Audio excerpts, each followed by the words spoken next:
মতো মানুষ হলে, ইমানদারের মতো ইমানদার হলে বদরের প্রান্তরের 313 জন সৈনিক যথেষ্ট। আর একটু জোরে বলেন। বদরের প্রান্তরে মুসলমানদের সৈন্য সংখ্যা কত ছিল? 313। আর কাফিরদের সংখ্যা ছিল 1000। কিন্তু জয়লাভ করেছে কারা? মুসলমানেরা। তার মানে বোঝা গেল যুগে যুগে মুসলমানদের বিজয় কোন সংখ্যাধিক্যের ফলে হয় না, মুসলমানদের বিজয় হয় ইমানের শক্তিতে। সেই বদরের প্রান্তরের 313 জন সৈনিকের মতো ইমানের স্পিড নিয়ে কি আলোচনা শুনতে রাজি আছেন? লোক আছেন 300, কিন্তু সাউন্ড দিতে হবে 3000 মানুষের। রাজি আছেন তো ইনশাল্লাহ? দেখি লিল্লাহে তাকবীর। হয় নাই, কেবল 60% হলো, এখনো 40% বাকি আছে। সবাই একটু গলা কাকার দাম তো দেখে। লিল্লাহে তাকবীর, লিল্লাহে তাকবীর। এমন ভাবে সাউন্ড দেবেন ভাইরে, 2-4 জন লোক যারা ঘোরাফেরা করতেছে এরা যেন বুঝতে পারে যে না, হুজুর একেবারে ফাঁকা না, কিছু লোক আছে। কথা কি বুঝেছেন? আমি আপনাদেরকে অনুরোধ করে বলবো, যারা রাস্তাঘাটে ঘুরে বেড়াচ্ছে, ওই যে বাইরে দাঁড়িয়ে আছে, এরা কারা? এরা কিন্তু খুবই সেনা শ্রোতা।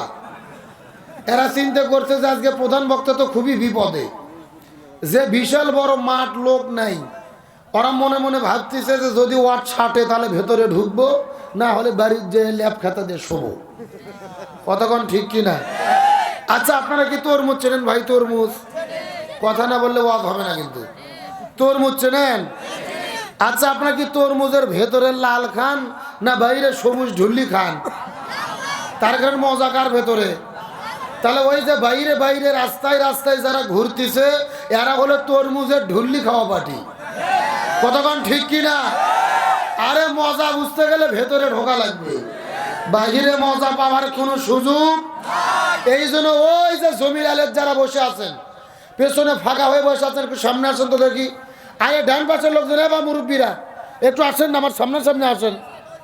এত দূরে দূরে থাকেন না, আসেন, এদিকে আসেন, আসেন, সামনে আসেন। আমি অনুরোধ করে বলতে, যেই কয়জন লোক আছেন আমার কাছে বসেন একদম। জি, সামনের দিকে আসেন সবাই।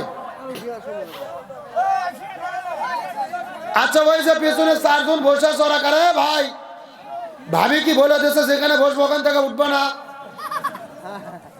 আসেন তো দেখি, সামনের দিকে আসেন, যেদিকে চাপেন।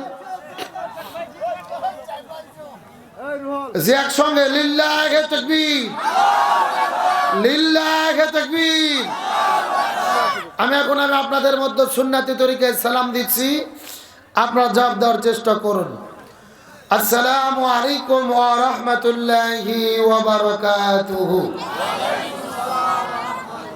আলহামদুলিল্লাহ, আলহামদুলিল্লাহি ওয়া কাফা ওয়া সালামুন আলা ইবাদিহিল্লাযীনা ইসতাফা।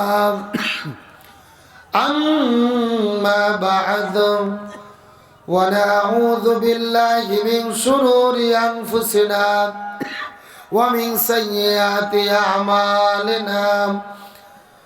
মান ইয়াহদিহিল্লাহু ফালা মুদিল্লা লাহু ওয়া মান ইউদ্লিলহু ফালা হাদিয়া লাহু। ওয়া নাশহাদু আল্লা ইলাহা ইল্লাল্লাহু ওয়াহদাহু লা শারীকা লাহু। ونشهد أن محمدا عبده ورسوله. فقد قال الله تعالى في كلامه المجيد وفي فرقانه الحميد. জবান খুলে সকলে পড়ে আউযু বিল, বক্স অফ করে দাও।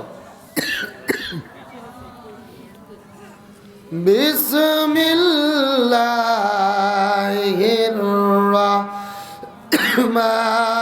রাহমানির রাহিম। ইন্নাল্লাহা ওয়া মালাইকাতাহু ইউসাল্লুনা আলান নাবিয়্যি ইয়া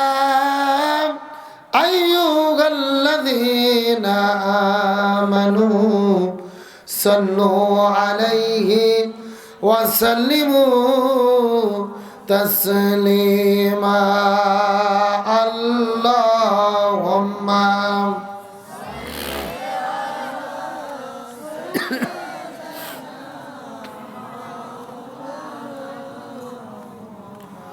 ওয়া আলা আলিহি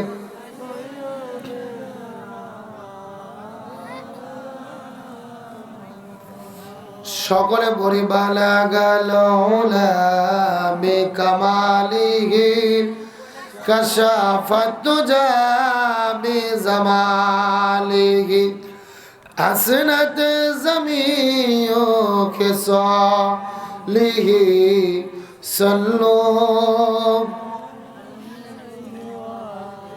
সকলে পড়ি লা ইলাহা ইল্লাল্লাহ জোরে লা ইলাহা ইল্লাল্লাহ আকসাদ লা ইলাহা ইল্লাল্লাহ সুবহানাল্লাহ ওয়ালহামদুলিল্লাহ লা ইলাহা ইল্লাল্লাহ জোরে লা ইলাহা সদ সূরজার গ্রহ তারা আল্লাহ নামের পাগল পারা সদ সূরজার গ্রহ তারা আল্লাহ নামের পাগল পারা আমার আল্লাহ নামের এতই দয়া আল্লাহ নামের এতই মায়া লুকিয়ে রেখেছেন হে আল্লাহ লা ইলাহা জোরে লা ইলাহা লা ইলাহা ইল্লাল্লাহু মুহাম্মাদুর রাসূলুল্লাহ।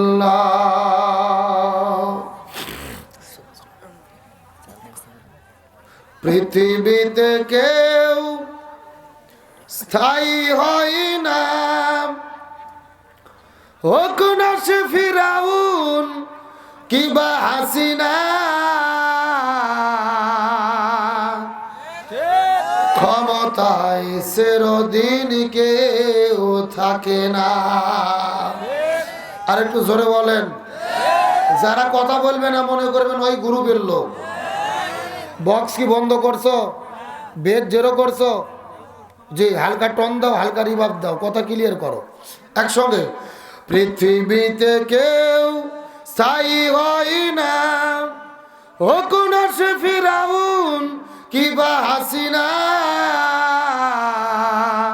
ক্ষমতায় চিরদিন কেউ থাকে না।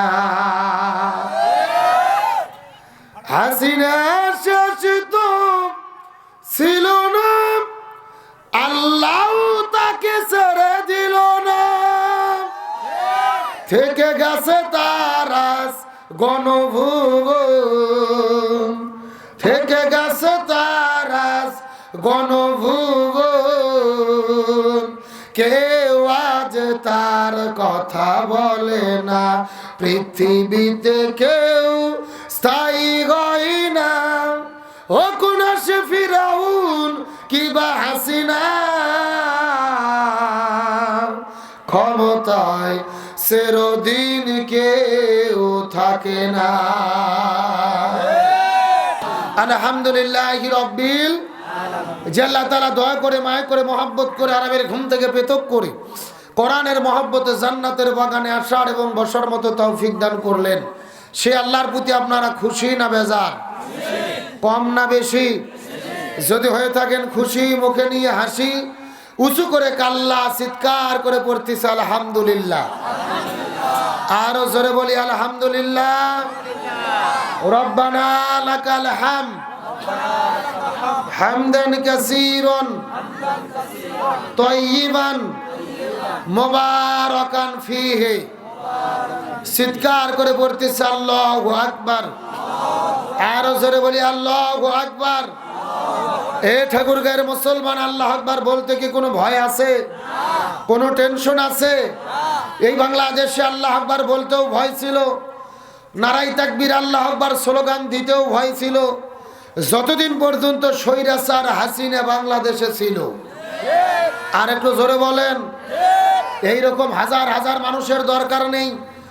10 জন মানুষ যদি রাস্তায় দাঁড়িয়ে নারাই তাকবীর আল্লাহু আকবার স্লোগান দিতেন, কিছুক্ষণ পরে এসে পুলিশের ভাইরা গোলাগুলি শুরু করে দিত। আর এরকম মাহফিল যদি করতে চাইতেন, ডিসি অফিস, এসপি অফিস, এলাকার থানার ছুটকে ফাটকে তেল তেলা গোয়েন্দার নেতার বাড়ি ঘুরতে ঘুরতে অন্তত 6 জোড়া করে স্যান্ডেল ক্ষয় হতো। কতক্ষণ ঠিক কিনা? যে আল্লাহ তাআলা নতুন স্বাধীন একটা দেশ আমাদেরকে দান করলেন, আমরা খুশি না বেজার? চিৎকার করে বলতেছে আল্লাহু আকবার।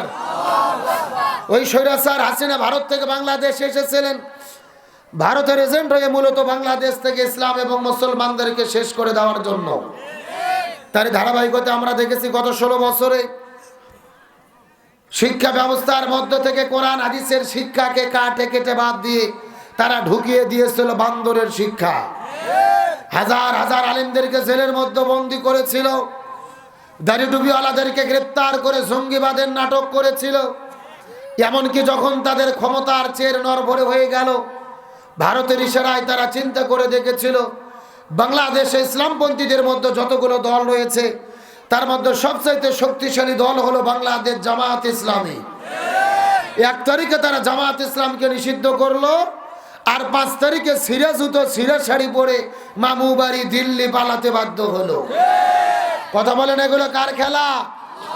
ওই স্বৈরাচার পালিয়ে গেছে। ভিডিওর মধ্যে দেখেছেন 10 সেকেন্ডের একটা ভিডিও, তিনি হেলিকপ্টারে চড়ে পালিয়ে যাচ্ছেন, টেলিভিশনের মধ্যে দেখছেন না? উনি যে হেলিকপ্টার চড়তেছে, ওনার চেহারা দেখে মনে হচ্ছে উনি 16 বছরের প্রধানমন্ত্রী হাসিনা না, ওটা আপনাদের ঠাকুরগাঁয়ের কাজের মেয়ে সকিনে।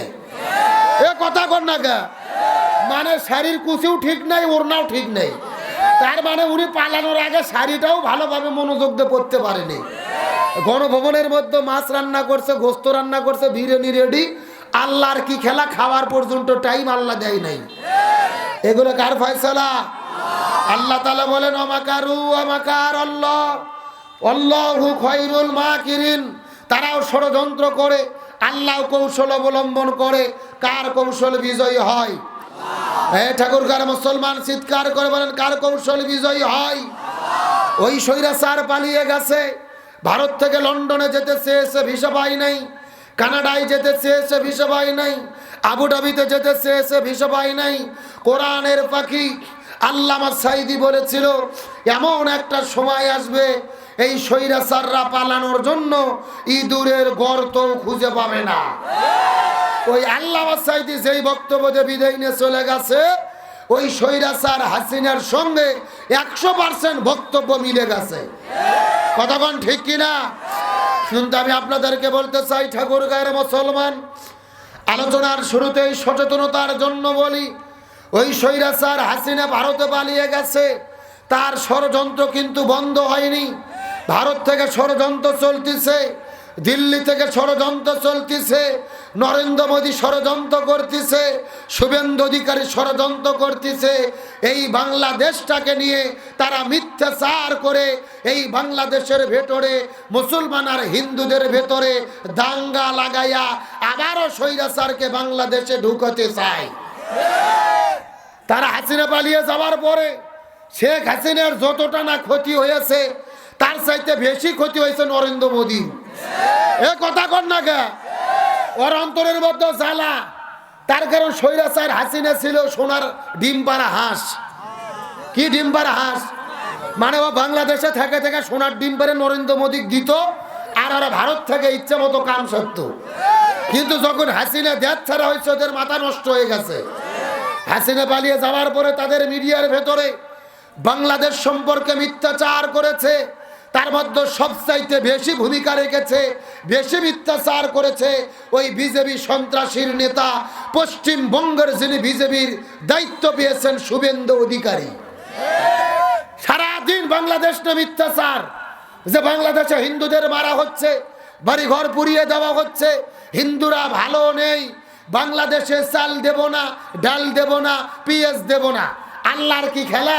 শুভেন্দু অধিকারী বাংলাদেশের বিরুদ্ধে লেগেছে, আর গতকালকে ওই ভারতের জনগণ শুভেন্দু অধিকারীকে ধরে জুতো পিটা করেছে। আল্লাহু আকবার বলেন। রাস্তার মধ্যে প্রকাশ্য দিবালোকে হাজার হাজার মানুষের সামনে শুভেন্দু অধিকারীকে জুতো মারা শুরু করেছে। শুভেন্দু অধিকারী জীবন বাঁচানোর জন্য কুকুরের মতো দৌড়ে থানার ভেতরে গেছে, কোনো মতো জীবন বাঁচানোর জন্য। আল্লাহু আকবার বলেন। এ জোরে বলেন, এগুলো কার বিচার? এগুলো কার ফয়সালা? যে শুভেন্দু অধিকারী বাংলাদেশকে নিয়ে ষড়যন্ত্র করেছে, এই বাংলাদেশের আলেমদেরকে বলেছে বাংলাদেশে জঙ্গিরা বাংলাদেশ দখল করেছে, এরা হলো রাজাকারের গোষ্ঠী, তালেবানের গোষ্ঠী, হেফাজতের গোষ্ঠী। সে বাংলাদেশকে অপমানিত করতে গিয়ে নিজেই অপমানিত হয়েছে। আজকে ভারতের জনগণ সেলুট দেয় যারা শুভেন্দু অধিকারীকে জুতো ফিকে দিয়েছে, জুতো দিয়ে মেরেছে। আমি এই জনগণদেরকে বলবো, তোমরা যদি শুভেন্দু অধিকারীর গলার ভেতরে জুতোর মালা দিতে পারো, আমরা তোমাদের জন্য বাংলাদেশ থেকে দোয়া করব। কথা বলেন ঠিক কিনা? এই এক শুভেন্দু অধিকারী, আর 2 নম্বর হলো ময়ূক রঞ্জন ঘোষ। ওই রিপাবলিক নামে একটা চ্যানেল আছে, ওই চ্যানেলের ভেতরে বাংলাদেশকে নিয়ে মিথ্যাচার করে। এমন একটা ভাব মনে হয় ওগুলো সাংবাদিক না, ওগুলো হলো মলম বিক্রেতা। জনগণ কি বিক্রেতা? পাগলা মলম, নাম শুনছেন না? পাগলা মলম, আর হলো চুলকনির মলম, আর শ্রীপুরের ট্যাবলেট। ওই বাজারে বাজারে কিছু কিছু হকার দেখবেন বিক্রি করে। এইরকম একটা ভাব এই সাংবাদিকের। টেলিভিশনের মধ্যে দেখবেন বলে, এই যে হিন্দুদের বাড়ি করে হামলা হলো, এই যে হিন্দুদের ব্যবসা প্রতিষ্ঠান শেষ হলো। মানে ছাগলের 3 নম্বর বাচ্চা যেরকম লাপায়, ওর সংবাদ পড়ে না, কুকুরের বাচ্চার মতো লাপালাপি করে। আল্লাহর কি খেলা! গভীর মনোযোগ। শুভেন্দু অধিকারী বলেছিল বাংলাদেশকে পিএস দেব না, ডাল দেব না, খাদ্য দেব না। বাংলাদেশের মানুষ তাদের খাদ্যকে বয়কট করেছে। আলু আর পিঁয়াজ আমরা কিনতেছি না। ডক্টর ইউনূস পাকিস্তান থেকে খাবার আনতেছে, আর ভারতের ব্যবসাত লালবাতি জ্বলতেছে।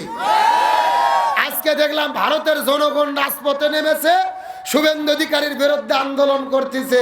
কারণ পিঁয়াজ হলো 1.5 টাকা কেজি, আলু হলো 2 টাকা কেজি। ওরা পিঁয়াজ আর আলু রাস্তার মধ্যে ফেলে দিয়ে মিছিল করতেছে। ওদের পিঁয়াজ, রসুন, আদা, মরিচ সবকিছু পৌঁছে যাচ্ছে। আল্লাহু আকবার কোন। তার মানে বোঝা গেল ওরা বাংলাদেশকে বিপদের মধ্যে ফেলাতে গিয়ে নিজেরাই বিপদের মধ্যে পড়েছে। ওদের পিঁয়াজ, মরিচ, আদা, রসুন পৌঁছে যাচ্ছে, দাম নেই। পশ্চিম বাংলার ভেতরে, বিহারের ভেতরে কৃষকের আত্মহত্যা শুরু করেছে।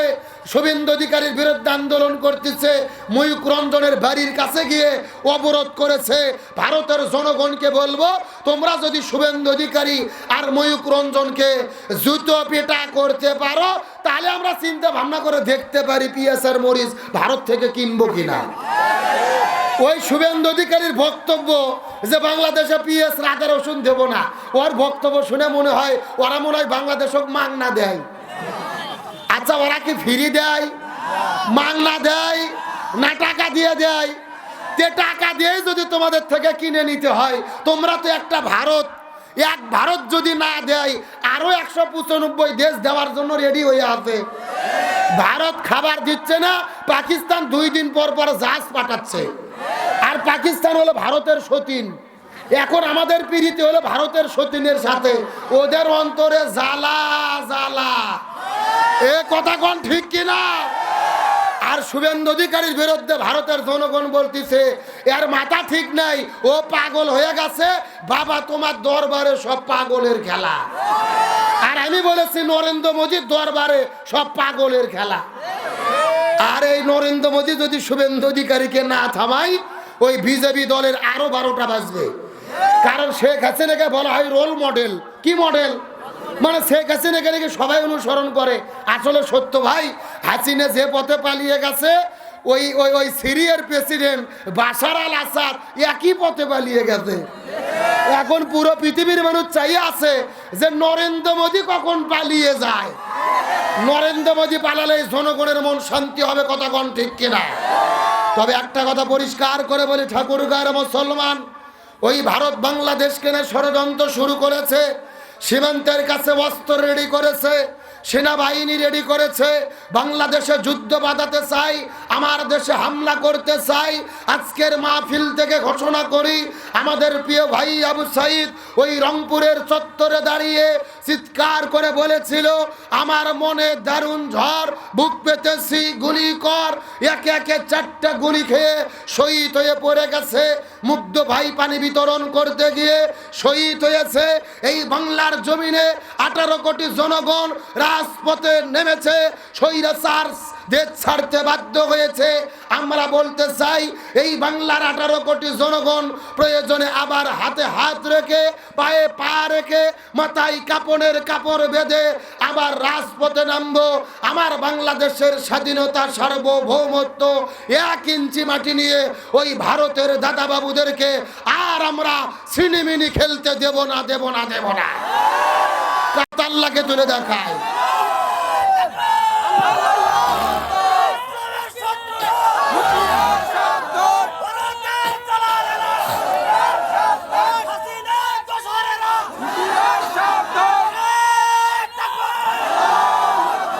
আল্লাহ কবুল করুক, বলেন আমিন।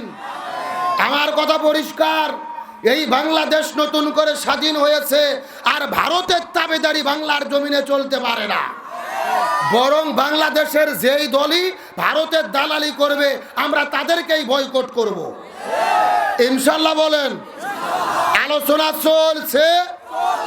আচ্ছা, এই যে ডান পাশে যারা দাঁড়িয়ে আছে মুরব্বী ভাইরা, এই সামনে ফাঁকা জায়গা কি মিল করা যায়? বাবাজিরা একটু আমার সামনে আসুন তো দেখি। ওখানে বসে নাই ছেলেবেলায়, এই সামনে আসো দেখি। এত ভারী আলছে রে।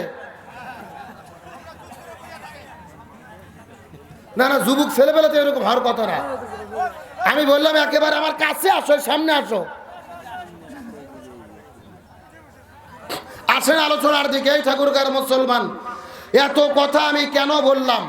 এর পেছনে কারণ হলো 1450 বছর আগে মক্কার দারুন নাদওয়ার সংসদের ভেতরে আবু জেল রসুলের বিরুদ্ধে যেই 3টা ষড়যন্ত্র করেছিল, গত 16 বছরে আমার দেশের স্বৈরাচাররাও আলেমদের বিরুদ্ধে, ইসলামের বিরুদ্ধে একই রকম ভাবে 3টা ষড়যন্ত্র করেছে। জোরে বলেন কয়টা? এই 3টা ষড়যন্ত্রগুলো কি কি আমাদের কোরআন থেকে জানার দরকার আছে না নাই? আমার প্রিয় বন্ধুগণ, মুসলমান ভাইরা গভীর মনোযোগ। 1450 বছর আগে মক্কার দারুন নাদওয়ার সংসদের ভেতরে আমার নবীজির বিরুদ্ধে আবু জেল যে 3টা ষড়যন্ত্র করেছিল, গত 16 বছরের ভেতরে এই বাংলাদেশের ভেতরে আমার দেশের স্বৈরাচাররা একই রকম ভাবে 3টা ষড়যন্ত্র করেছে। দলিল হলো আল্লাহর কোরআন, সূরাটির নাম হলো সূরা আনফাল, আয়াত নম্বর হলো 30। চিৎকার করে বলেন কয় নম্বর আয়াত বললাম? এ ঠাকুরগাঁয়ের মুসলমান গভীর মনোযোগ। আজ থেকে 1450 বছর আগে ওই মক্কার দারুন নাদওয়ার সংসদের ভেতরে আমার রাসূলের বিরুদ্ধে ওই মক্কার আবু জেল্লা যেই 3টা ষড়যন্ত্র করেছিল, গত 16 বছরের ভেতরে আমার দেশের ভেতরে আমার দেশের স্বৈরাচাররা একই রকম ভাবে 3টা ষড়যন্ত্র করেছে। আল্লাহর কোরআন কত চমৎকার করে বলে, ওয়াইদ ইয়ামকুরু বিকাল্লাযিনা কাফারু। আল্লাহ তাআলা ডাকতে বলেন, ইয়া রাসূলুল্লাহ, আবু জেল আপনার বিরুদ্ধে ষড়যন্ত্র করতেছে, কিয়ামত পর্যন্ত করবে। ইয়ামকুরু শব্দটি মুজারের সিগা, বর্তমান, ভবিষ্যৎ, প্রেজেন্ট, ফিউচার। আল্লাহ বলেন, ইয়া রাসূলুল্লাহ, আবু জেল আপনার বিরুদ্ধে ষড়যন্ত্র করতেছে, কিয়ামত পর্যন্ত করবে। এখন আমি আপনাদের জিজ্ঞাসা করি, বলেন তো আবু জেহেল কি কিয়ামত পর্যন্ত বেঁচে থাকবে? তাহলে আল্লাহ মনে হয় ভুল করে লিখেছে। এই আল্লাহ কি ভুল করে? এমন কথা বললে ঈমান থাকবে না। এটা ঠাকুরগাঁয়ের মুসলমান গভীর মনোযোগ।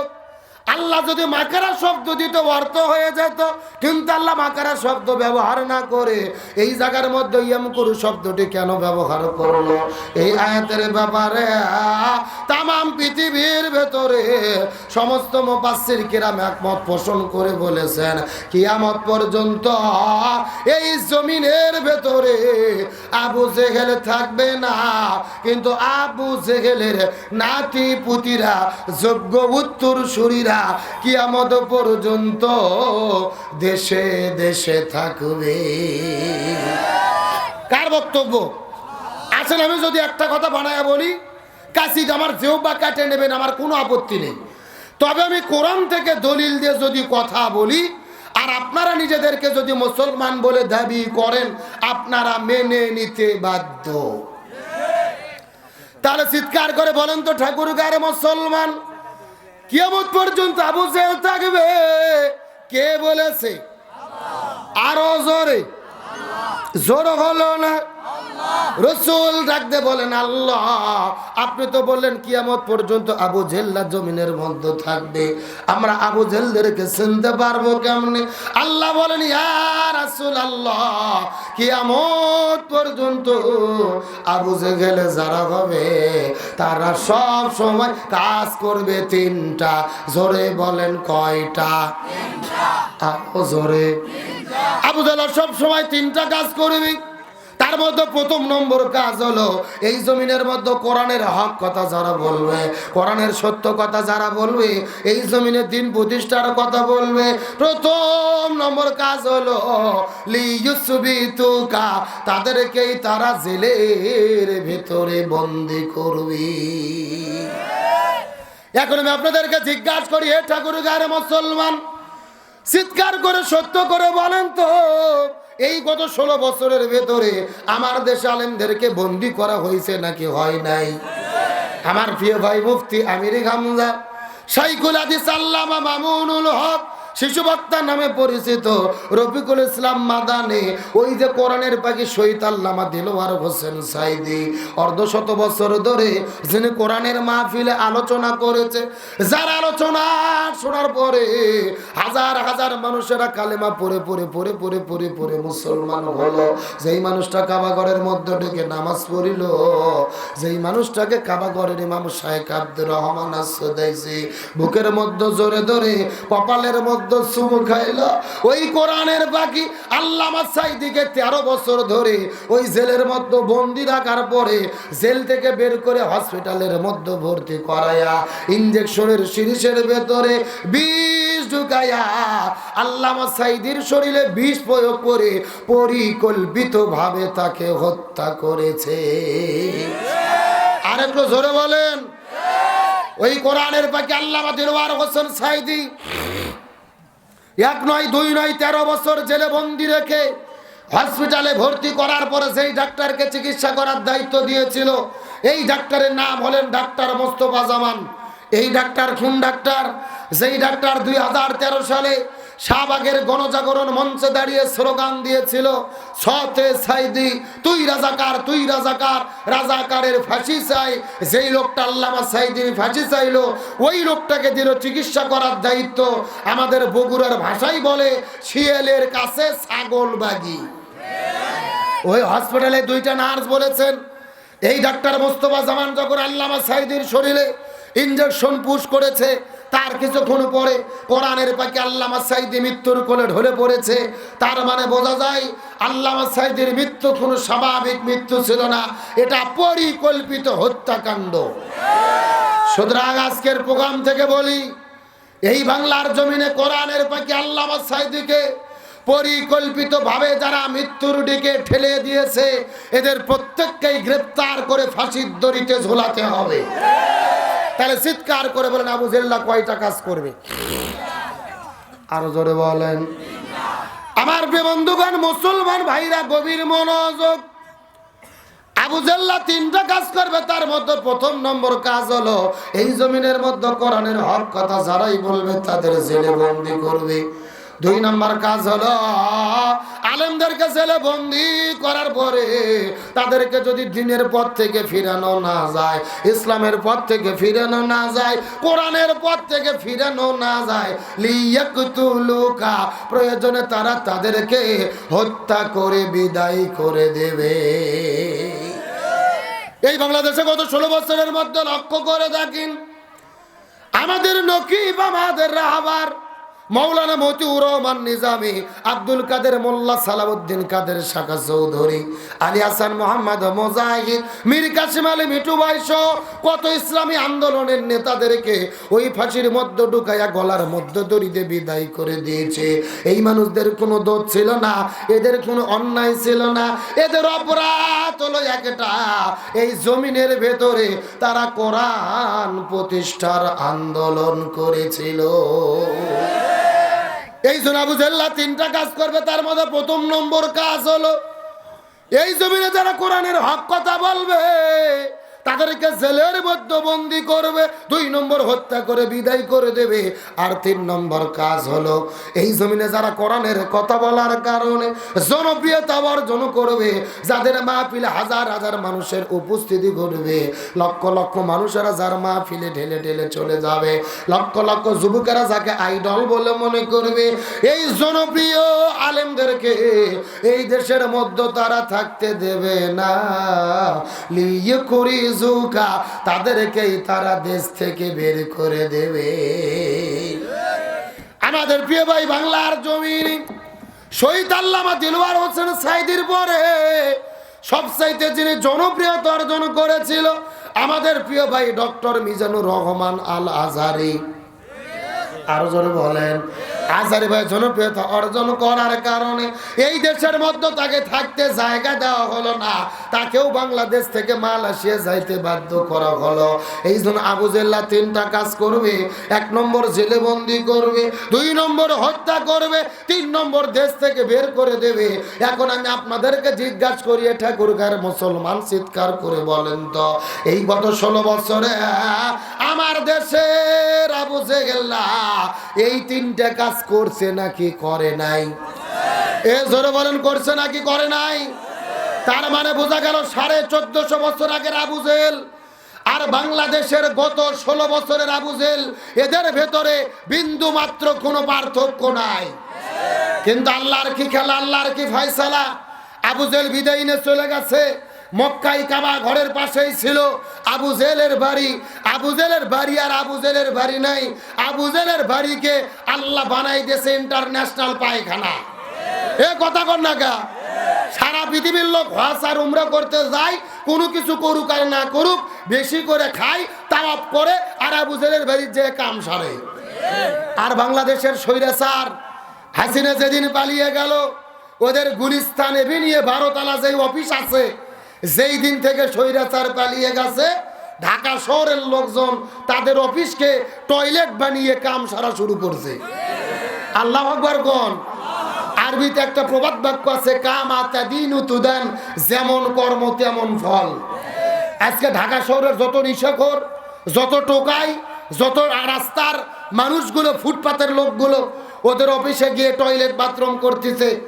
আমরা বলি শুধু তাদের অফিস নয়, যেই গণভবনে স্বৈরাচার হাসিনা ছিল, ধানমন্ডি 32, এগুলোকে জাদুঘর বানালে হবে না, এইগুলোকেও জাতীয় টয়লেট বানানো দরকার। তাহলে বাংলাদেশ যতদিন থাকবে, এই দেশের মানুষেরা ততদিন ঢাকায় যাবে, আর যাওয়ার পরে তাদের ওখানে কাজ ছাড়বে আর তাদের প্রতি ঘৃণা স্থাপন করবে। তার কারণ ওরা কিন্তু আবার বলতেছে আমি বাংলাদেশের সীমানার কাছে আছি, যে কোনো সময় শর্ট করে ঢুকে পড়তে পারি। আমরা বলতেছি ম্যাডাম আসেন, এটা তো আপনার বাবার দেশ, আসেন, আপনি শর্ট করে আসবেন আর আমরা আপনাকে ফট করে আয়না ঘরে ঢুকে দেব। এ কথা কর না কে? এ জোরে বলেন কোন ঘরে? কেন ও শর্ট করে ঢুকবে, আমরা কি ফিডার খাবো, আঙুল চুষবো, কোথায় ঢুকে দেব? বুবু আইবা তুমি আইবা গো, এইবার আইসা বুবু ক্ষমতা পাইবা না। একটু জোরে বলেন, জোরে বলেন। বুবু আইবা তুমি আইবা গো, এইবার আইসা বুবু ক্ষমতা পাইবা না।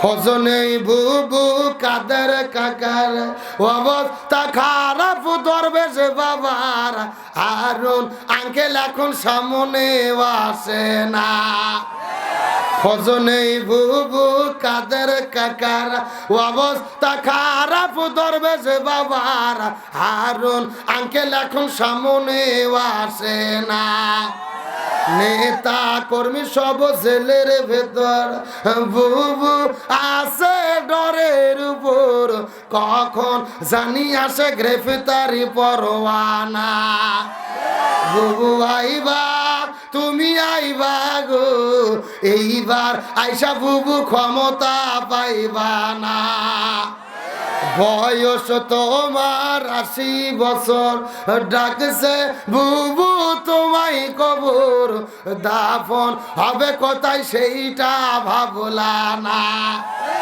বুবু আইবা তুমি আইবা গো এইবার আইসা বুবু সিয়ার পাইবা না এ কথা কোন ঠিক কিনা আল্লাহর কোরআন বলেছে কুতিবা আলাইকুমুল কিসাস হাতের পরিবর্তে হাত পায়ের পরিবর্তে পা চোখের পরিবর্তে চোখ এই আয়াতের ডিজিটাল ব্যাখ্যা হলো আয়না ঘরের পরিবর্তে আয়না ঘর তার কারণ বলুন তো আয়না ঘরকে আমরা তৈরি করেছি না ওরা করেছে আমাদের প্রিয় ভাই ব্রিগেডিয়ার আমান আজমি ব্যারিস্টার আরমানকে 13 বছর ধরে আয়না ঘরের মধ্যে বন্দি করে রেখেছে বাইরে সূর্যের আলো দেখতে দেয়নি বাতাস দেখতে দেয়নি আজান যখন হতো বক্স বাজাইয়া আজান পর্যন্ত শুনতে দিত না সুতরাং আমরা বলি ওই স্বৈরাচারের যত এমপি মন্ত্রী বন্দি হয়েছে এদের জেলখানায় রেখে জামাই আদর করলে হবে না এদের প্রত্যেকেই আয়না ঘরে বন্দি করে রাখতে হবে আমার কথার সঙ্গে কি একমত আলোচনা কি চলবে শেষ পর্যন্ত থাকবেন তো ইনশাআল্লাহ দেখি থাকবেন না কারাগারে একটু হাত তোলেন একটু গরম পড়ে না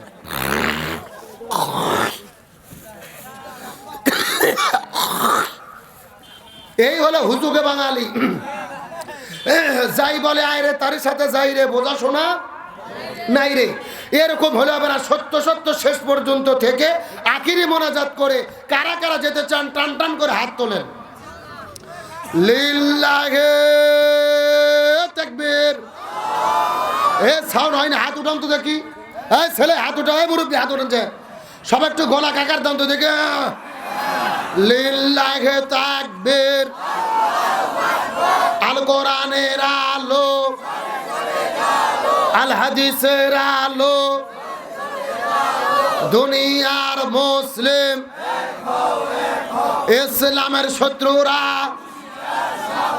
লিল্লাহে তাকবীর আলহামদুলিল্লাহ বলেন আপনারা সবাই কিন্তু হাত তুলে ওয়াদা করলেন শেষ পর্যন্ত থাকবেন এখন না থাকে যদি উঠে চলে যান ওয়াদা ভঙ্গ করা কিসের লক্ষণ আরেকটু জোরে কোন আপনারা কি মুনাফিক হতে চান মুনাফিক হতে চান কি চান না এটা মুনাজাতের আগে বোঝা যাবে জোরে বলেন কিসের আগে মোনাজাতের আগ পর্যন্ত লক্ষ্য করে দেখেন কারা কারা উঠে উঠে চলে যায় যারা যারা উঠে উঠে যাবে মনে করবেন এরাই হলো ওই গ্রুপের লোক আলোচনা চলছে তার কারণ ভালো করে বুঝবেন কোরআনের হক কথা কিন্তু কেউ সহ্য করতে পারে না আগামীকালকে দেখবেন আপনাদের বাজারে বাজারে কিছু তেলতেলা গোয়েন্দার গল্প করবে বলবে গতকাল আব্দুল সালাম যুক্তিবাদী এসেছিল ওটা কি ওয়াজ হলো ওটা রাজনীতি হলো এ কথা কর না কে ওরা কিন্তু ওই স্বৈরাচারের দলের লোক কিন্তু এখন আর ভয়েতে পরিচয় দেয় না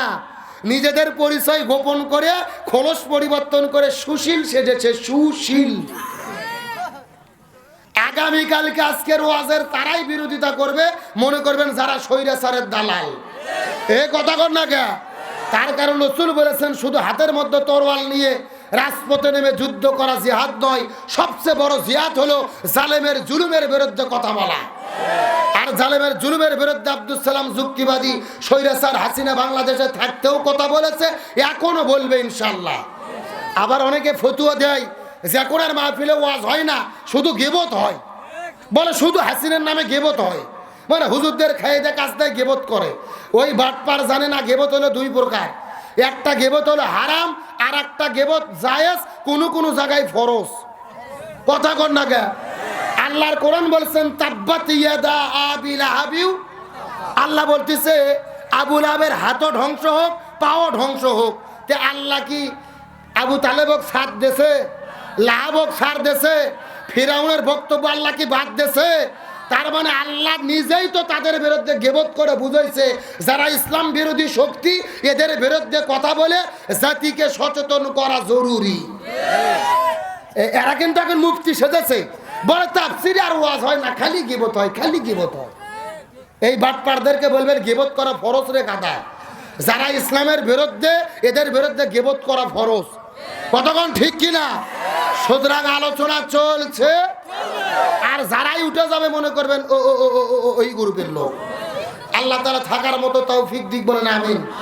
আসেন, এই যে বাংলাদেশে আলেমদের বিরুদ্ধে এত অত্যাচার, নির্যাতন, ষড়যন্ত্র, তাও আলেমদের সম্মান কি বাড়ছে না কমছে? আসলে আলেমদের বিরুদ্ধে ষড়যন্ত্র করে কোনো লাভ হয় না। আলেমদেরকে সম্মানিত করে কে? আরো জোরে বলেন। আমার বন্ধুগণ, মুসলমান ভাইরা, গভীর মনোযোগ। কোনো দিকে তাক নাই, কোনো দিকে কান নাই, নজর নাই। প্রচন্ড শীতের মধ্যে বেশিক্ষণ লম্বা করব না, কথাগুলো সুন্দর করে বোঝার চেষ্টা করবেন। আল্লাহ আলেমদেরকে কেমন ভাবে সম্মান দান করে, এই বিষয়টা বোঝানোর পরে আপনাদের মধ্য থেকে বিদায় নিয়ে চলে যাওয়ার চেষ্টা করব। এই ভারত উপমহাদেশের ভেতরে আল্লাহর একজন জগৎ বিখ্যাত আল্লাহর ওলি ছিল, যার নাম হযরত খাজা কুতুবউদ্দিন আলবে কালকাকি রহমতুল্লাহ আলাইহি। আল্লামা খাজা কুতুবউদ্দিন আলবে কালকাকি রহমতুল্লাহ আলাইহি যেদিন পৃথিবী থেকে বিদায় নিয়ে চলে যাবে, তার মৃত্যুর আগে ছাত্রদেরকে ডাকতে বলে, ছাত্ররা ভালোভাবে জেনে নাও, আমার মৃত্যুর পরে তোমাদের জানাজা নামাজ পড়ার কোনো দরকার নাই। আমার মৃত্যুর পরে তোমরা বিনা জানাজায় আমার লাশটাকে দাফন করে দিবি। গভীর মনোযোগ দিয়ে কথাগুলো বোঝার চেষ্টা করবেন। ছাত্রগুলো কান্না করতে করতে বলে, হুজুর এটা আপনি কেমন কথা বললেন? আপনি ভারত উপমহাদেশের ভেতরে একজন জগৎ বিখ্যাত আল্লাহর ওলি, অথচ আপনার জানাজাটা কেন পড়তে পারবো না? খাজা ডাকতে বলে, আমার মৃত্যুর পরে যদি কেউ জানাজার নামাজের ইমামতিত্ব করতে চায়, তার মধ্যে কমপক্ষে 4টে গুণ থাকা লাগবে, কমপক্ষে 4টা শর্ত থাকা লাগবে। এই 4টা শর্তের যদি মানুষ পাওয়া যায়, ওই লোকটা আমার নামাজের ইমামতিত্ব করবে। আর যদি 4টে গুণের লোক খুঁজে না পাওয়া যায় রে, জানাজা দরকার নাই, তোমরা বিনা জানাজায় আমার লাশটাকে দাফন করে দিবি। ছাত্রগুলো কান্না করতে করতে বলে, হুজুর আপনি যেদিন জমি থেকে বিদায় নিয়ে চলে যাবেন, আপনার নামাজের ইমামতিত্ব করতে গেলে কি কি 4টা গুণ লাগবে, কি কি 4টা শর্ত লাগবে, দয়া করে বলেন তো দেখি। খাজা ডাকতে বলে, ছাত্ররা ভালোভাবে জানে না, আমার মৃত্যুর পরে যেই লোকটা নামাজের ইমামতিত্ব করবে, তার মধ্যে 4টা গুণ থাকা লাগবে। তার মধ্যে প্রথম নম্বর গুণ হলো, যেই লোকটা আমার নামাজের ইমামতিত্ব করবে, ওই লোকটা এমন একজন লোক হবে রে, যেই লোকটা 40 বছর ধরে একাধারে 40 বছর ধরে তাকবীরে উলার সঙ্গে 5 ওয়াক্ত ফরজ নামাজ জামাতে আদায় করেছে। কয় বছর বললাম? এ ঠাকুরগাঁওয়ের মুসলমান, গভীর মনোযোগ। যে লোকটা 40 বছর ধরে তাকবীরে উলার সঙ্গে জামাতে ফরজ নামাজ আদায় করেছে, 2 নম্বর গুণ হলো শুধুমাত্র 40 বছর ধরে ফরজ নামাজ আদায় করলে হবে না, এমন একটা লোক আমার নামাজের ইমামতিত্ব করবে। এই লোকটা এমন একজন লোক হবে, যেই লোকটা 40 বছর ধরে ফরজ নামাজ পড়ার পাশাপাশি গভীর রজনীতে ঘুম থেকে উঠে উঠে উঠে উঠে তাহাজ্জুদের নামাজটাও পড়তে মিস করে না। 1 নম্বর 40 বছর ধরে ফরজ নামাজ আদায় করেছে, 2 নম্বর 40 বছর ধরে তাহাজ্জুদের নামাজটাও পড়তে মিস করে নাই। 3 নম্বর গুণ হলো, আমি আপনাদেরকে জিজ্ঞাসা করি, ঠাকুরগাঁওয়ের মুসলমান, আসরের ফরজ নামাজ কয় রাকাত? এই 4 রাকাত ফরজের আগে সুন্নাত আছে কয় রাকাত? খাজা ডাক দে বলে, আমার মৃত্যুর পরে যেই লোকটা নামাজের ইমামতিত্ব করবে, এই লোকটা এমন একজন লোক হবে রে, যেই লোকটা আসরের 4 রাকাত ফরজের আগে 4 রাকাত সুন্নাতটাও 40 বছর ধরে মিস করে নাই। এক নম্বর 40 বছর ধরে জামাতে ফরজ নামাজ আদায় করেছে, 2 নম্বর 40 বছর ধরে তাহাজ্জুদটাও পড়তে মিস করে নাই, 3 নম্বর 40 বছর ধরে আসরের 4 রাকাত ফরজের আগে 4 রাকাত সুন্নাতটাও পড়তে ভুল করে নাই। আর 4 নম্বর গুণ হলো, যেই লোকটা যুবক হওয়ার পরে জীবনে কোনোদিন কোনো মহিলার দিকে ইচ্ছা করে তাকায় নাই, এই 4টা গুণ যদি কোনো মানুষের মধ্যে পাওয়া যায়, ওই মানুষটা আমার নামাজের ইমামতিত্ব করবে। আর 4টা গুণের যদি লোক খুঁজে না পাওয়া যায়, জানাজা দরকার নাই, বিনা জানাজায় আমার লাশটাকে দাফন করে দিবি। চিৎকার করে বলেন তো দেখি, জানাজার জন্য শর্ত আছে কয়টা? এই যে আমি বসে আছি মাঝখান দিয়ে সোজা, ডান দিকে 1 ভাগ, বাম দিকে 1 ভাগ। আপনারা মুখ বন্ধ করেন, আপনারা বলেন তো দেখি, খাজার জানাজার জন্য শর্ত আছে কয়টা? আরো জোরে। আপনারা মুখ বন্ধ করেন, আপনারা বলেন তো দেখি, খাজার জানাজার জন্য শর্ত আছে কয়টা? ওরে বাবা, কেন ভাগ করে দেয় না? সাউন্ড বাজতিছে, তার মানে আপনি আলসেমি করতেছেন না। আমার বন্ধুগণ, মুসলমান ভাইরা, গভীর মনোযোগ। আমি আপনাদেরকে বেশি কোন কষ্ট দেব না, কথাগুলো বোঝার চেষ্টা করবেন। ডানে যারা আছেন কথা বলবেন, বামে যারা আছেন কথা বলবেন। মঞ্চার চতুর্দিকে যারা চেয়ারে বসে আছেন, সবাই চিৎকার করে বলেন তো, খাজার জানাজার জন্য শর্ত আছে কয়টা? আরো জোরে। জোর হলো না? এই 4টে শর্তের লোক পাওয়া যায় কিনা, আর শেষ পর্যন্ত জানাজা হয় কিনা হয়, আলোচনা জানার দরকার আছে না নাই? আমরা বারবার বলেছি, এই বাংলার জমিনে আলেমদেরকে যারা লাঞ্ছিত করতে চেয়েছে, আলেমদেরকে দেশ ছাড়া করেছে, আজকে আল্লাহ তাদেরকে দেশ ছাড়া করেছে। ওরা কি দেশের মধ্যে আছে না পালাইছে? কোথায় আওয়ামী লীগ, কোথায় কাদের কাকা, কোথায় গেল ওই জালেমের গরম গরম কথা? একটু জোরে বলেন, জোরে বলেন। কোথায় আওয়ামী লীগ, কোথায় কাদের কাকা, কোথায় গেল ওই জালেমের গরম গরম কথা?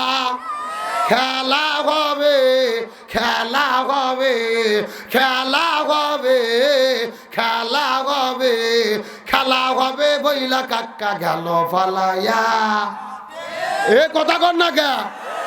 বলেছিল খেলা হবে, কে দিয়েছিল এই ডায়লগ? এ যেরকম কি কাদের? কাউও কাদের। আমার ভাইরা, আসার জন্য বলি নাই, এই ওবায়দুল কাদের মানুষের অন্তরে যত জ্বালা দিয়েছে, এত জ্বালা বাংলাদেশে কেউ দেয় নাই। আর ওই মুখের ভিজলেনি দেখে দেখে মানুষের জীবনটা অতিষ্ঠ হয়ে গেছে।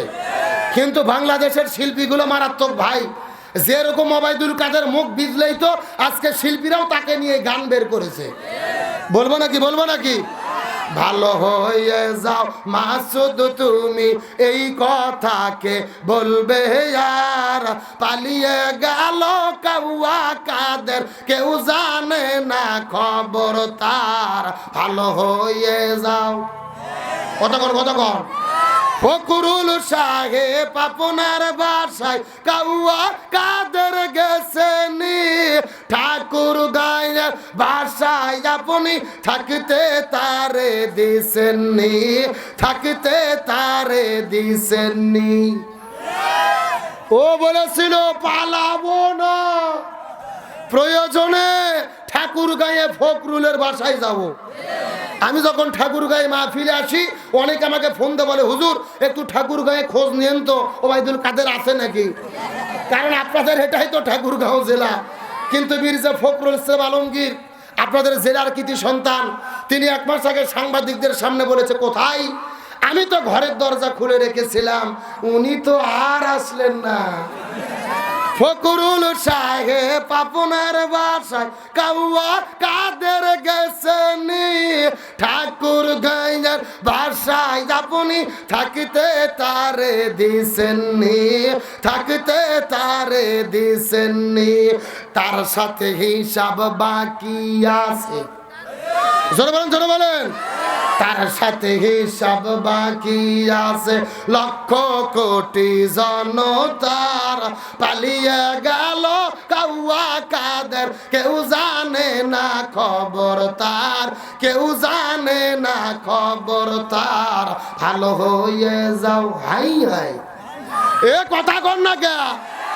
ও যেই রকম মানুষের মুখ বিজলাইয়া বিজলাইয়া কথা বলতো, আজকে জনগণ তাকে মুখ বিজলাইয়া প্রতিশোধ নিচ্ছে। যেমন কর্ম মানে অন্যের জন্য গর্ত খুললে ওই গর্তে নিজেকেই পড়তে হয়, আর অন্যকে মুখ বিজলাইয়া কথা বললে তাকেই সেই ঘটনার মধ্যে পড়তে হয়। কতক্ষণ ঠিক কিনা? তাহলে জোরে বলে ওরা কি আছে না পালাইছে? এ জোরে করে আছে না পালাইছে? আওয়ামী জননী তুমি হারনি, পালিয়ে গেছো তুমি এটাই জানি।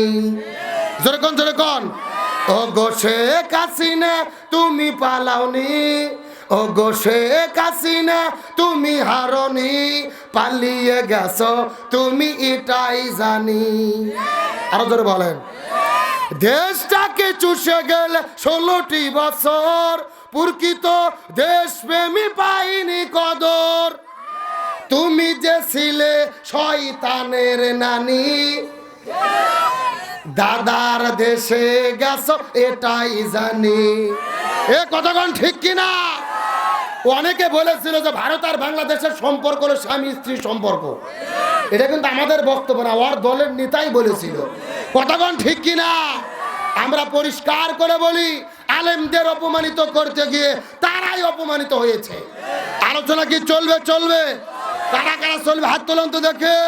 লিল্লাহে তাকবীর। আজকের মাহফিল চলছে চলবে, ঠাকুর গায়ের মাহফিল কতক্ষণ চলবে? সারা রাত। কে রে, এটা কি হুজুর মারা বাস নাকি? আবার সারা রাত নয়। আলোচনা যেহেতু শুরু করেছি, আর মিনিট 30 টাইম কি দেওয়া যাবে? জোরে বলেন, দেওয়া যাবে? তবে কোনো ওটা উটি করা যাবে? তাহলে চিৎকার করে বলেন, খাজার জানাজার জন্য শর্ত কয়টা? আরো জোরে বলেন। আমার প্রিয় বন্ধুগণ, মুসলমান ভাইরা গভীর মনোযোগ। কোনো দিকে কান নাই, কোনো দিকে তাকাতাকি নাই। কথাগুলো সুন্দর করে করে বোঝার চেষ্টা করবেন। খাজা 4টা শর্ত দেওয়ার পরে পরের দিনে সকালবেলা লক্ষ্য করে দেখা গেল আল্লাহর ডাকে সাড়া দিয়ে খাজা জমিনের মধ্য থেকে বিদায় নিয়ে তিনি চলে গেছে। খাজা কুতুবউদ্দিন আলবেকাল কাকি রহমতুল্লাহ আলাই এই জমিন থেকে যখন বিদায় নিয়ে চলে গেলেন, খাজার মৃত্যুর পরে চতুর্দিক থেকে হাজার হাজার মানুষেরা, লক্ষ লক্ষ মানুষেরা তার জন্য চোখের পানি ফেলে কান্না করে করে দোয়া করে। তার লাশের কাছে যাওয়ার পরে কান্না করে করে দোয়া করে। এখন আমি আপনাদেরকে জিজ্ঞাসা করি, বলেন তো এ ঠাকুর গায়ের মুসলমানা, এই বাংলাদেশের মধ্যেও যখন আলেম ওলামা বিদায় নিয়ে চলে যায়, মানুষেরা কান্না করে দোয়া করে কি করে না? আরো জোরে বলেন। এই যে গত 3 বছর আগে বাংলাদেশ থেকে বিদায় নিয়ে চলে গেল শাইখুল হাদিস আল্লামা মুহাম্মদ শাহ শফি রহিমাহুল্লাহ, আমাদের মধ্য থেকে বিদায় নিয়ে চলে গেল। আল্লামা জুনাইদ বাবু নগরী রহমতুল্লাহ আলাইহি বিদায় নিয়ে চলে গেল। কোরআনের পাখি আল্লামা সাইদি বিদায় নিয়ে চলে গেল। আল্লামা সাইদি যখন জমিনের মধ্য থেকে বিদায় নিয়েছে, এই জমিনের মধ্যে হাজার হাজার লক্ষ লক্ষ মানুষেরা চোখের পানি ফেলে কান্না করে করে দোয়া করেছে। আল্লামা সাইদির মৃত্যুর পরে মানুষেরা কান্না করে করে করে করে করে করে করে করে দোয়া করলো।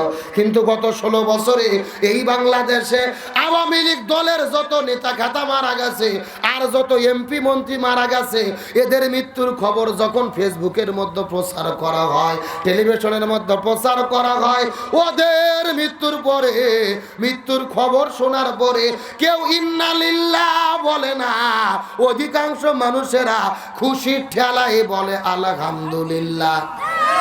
এ কথা বলে আল্লাহর কোরআন বলেছেন, আল্লাযীনা ইযা আসাবাতুহুম মুসিবা ক্বালু ইন্না লিল্লাহি ওয়া ইন্না ইলাইহি রাজিউন। মানুষ যদি মরে যায়, কোনো বিপদের খবর চলে আস, তখন তোমরা ইন্না লিল্লাহ বলবা। অথচ এমন জীবন তারা গঠন করলো, কেউ ইন্না লিল্লাহ বলে না।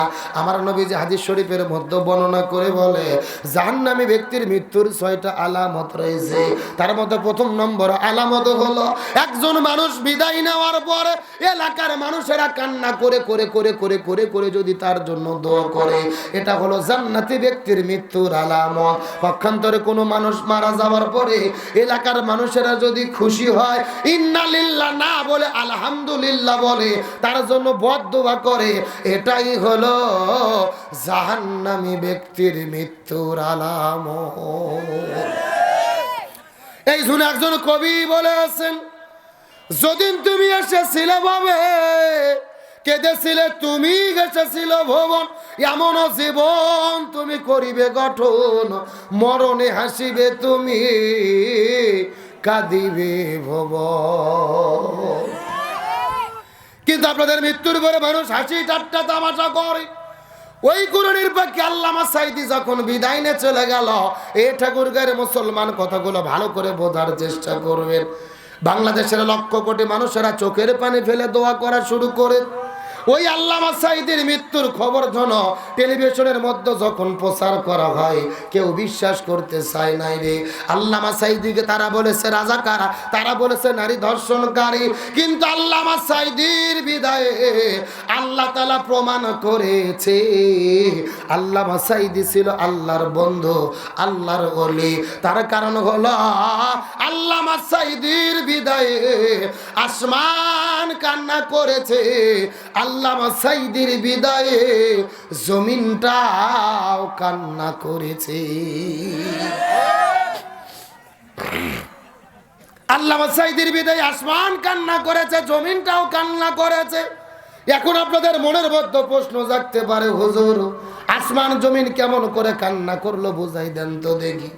আল্লামা ইমাম তাইমিয়া রাহমাতুল্লাহ আলাইহি বলেন, আল্লাহর প্রিয় বান্দারা যখন বিদায় নিয়ে চলে যায়, তাদের মৃত্যুতে আসমান কান্না করে, জমিনটাও কান্না করে।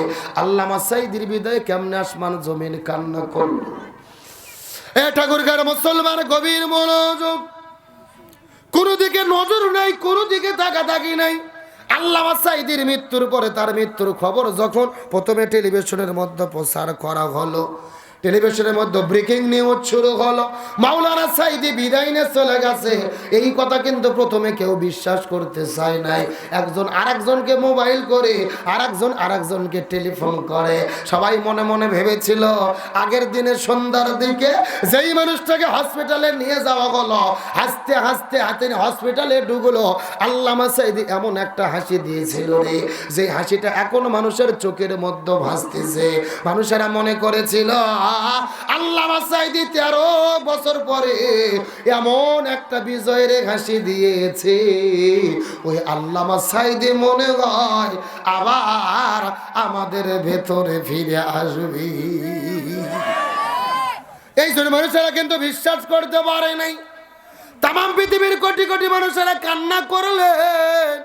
আমার মা বোনেরা রোজা থেকে থেকে থেকে থেকে তাহাজ্জুদের নামাজ পড়ে পড়ে আল্লামা সাঈদীর জন্য দোয়া করা শুরু করলো। আল্লামা সাঈদীর লাশের চতুর্পাশে লক্ষ লক্ষ ভক্তরা গিয়ে যখন সারা রাত ধরে ঘেরাও করে রেখেছিল, ফজর নামাজের আজানও হয়ে গেল।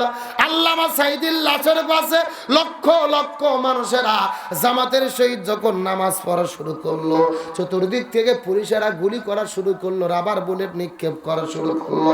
আল্লামা সাঈদীর লাশটা নিয়ে গরু ছাগলের মতো অপমানিত করে টেনে ঘেঁচড়ে ঘেঁচড়ে ওই জায়গার মধ্য থেকে নিয়ে যাওয়া হলো রে মুসলমান। যেই মানুষটা 2 বারের সংসদ সদস্য ছিল, ঢাকা শহরে যার বাড়ি আছে, ওই কোরআনের বাকি আল্লামা সাঈদীর বিদায়ে তার লাশের সঙ্গে তারা যেই বেয়াদবি করেছে, আমার মনে বলে এর চাইতে বড় জুলুম এই জমিনের ভেতরে আর একটাও হতে পারে না।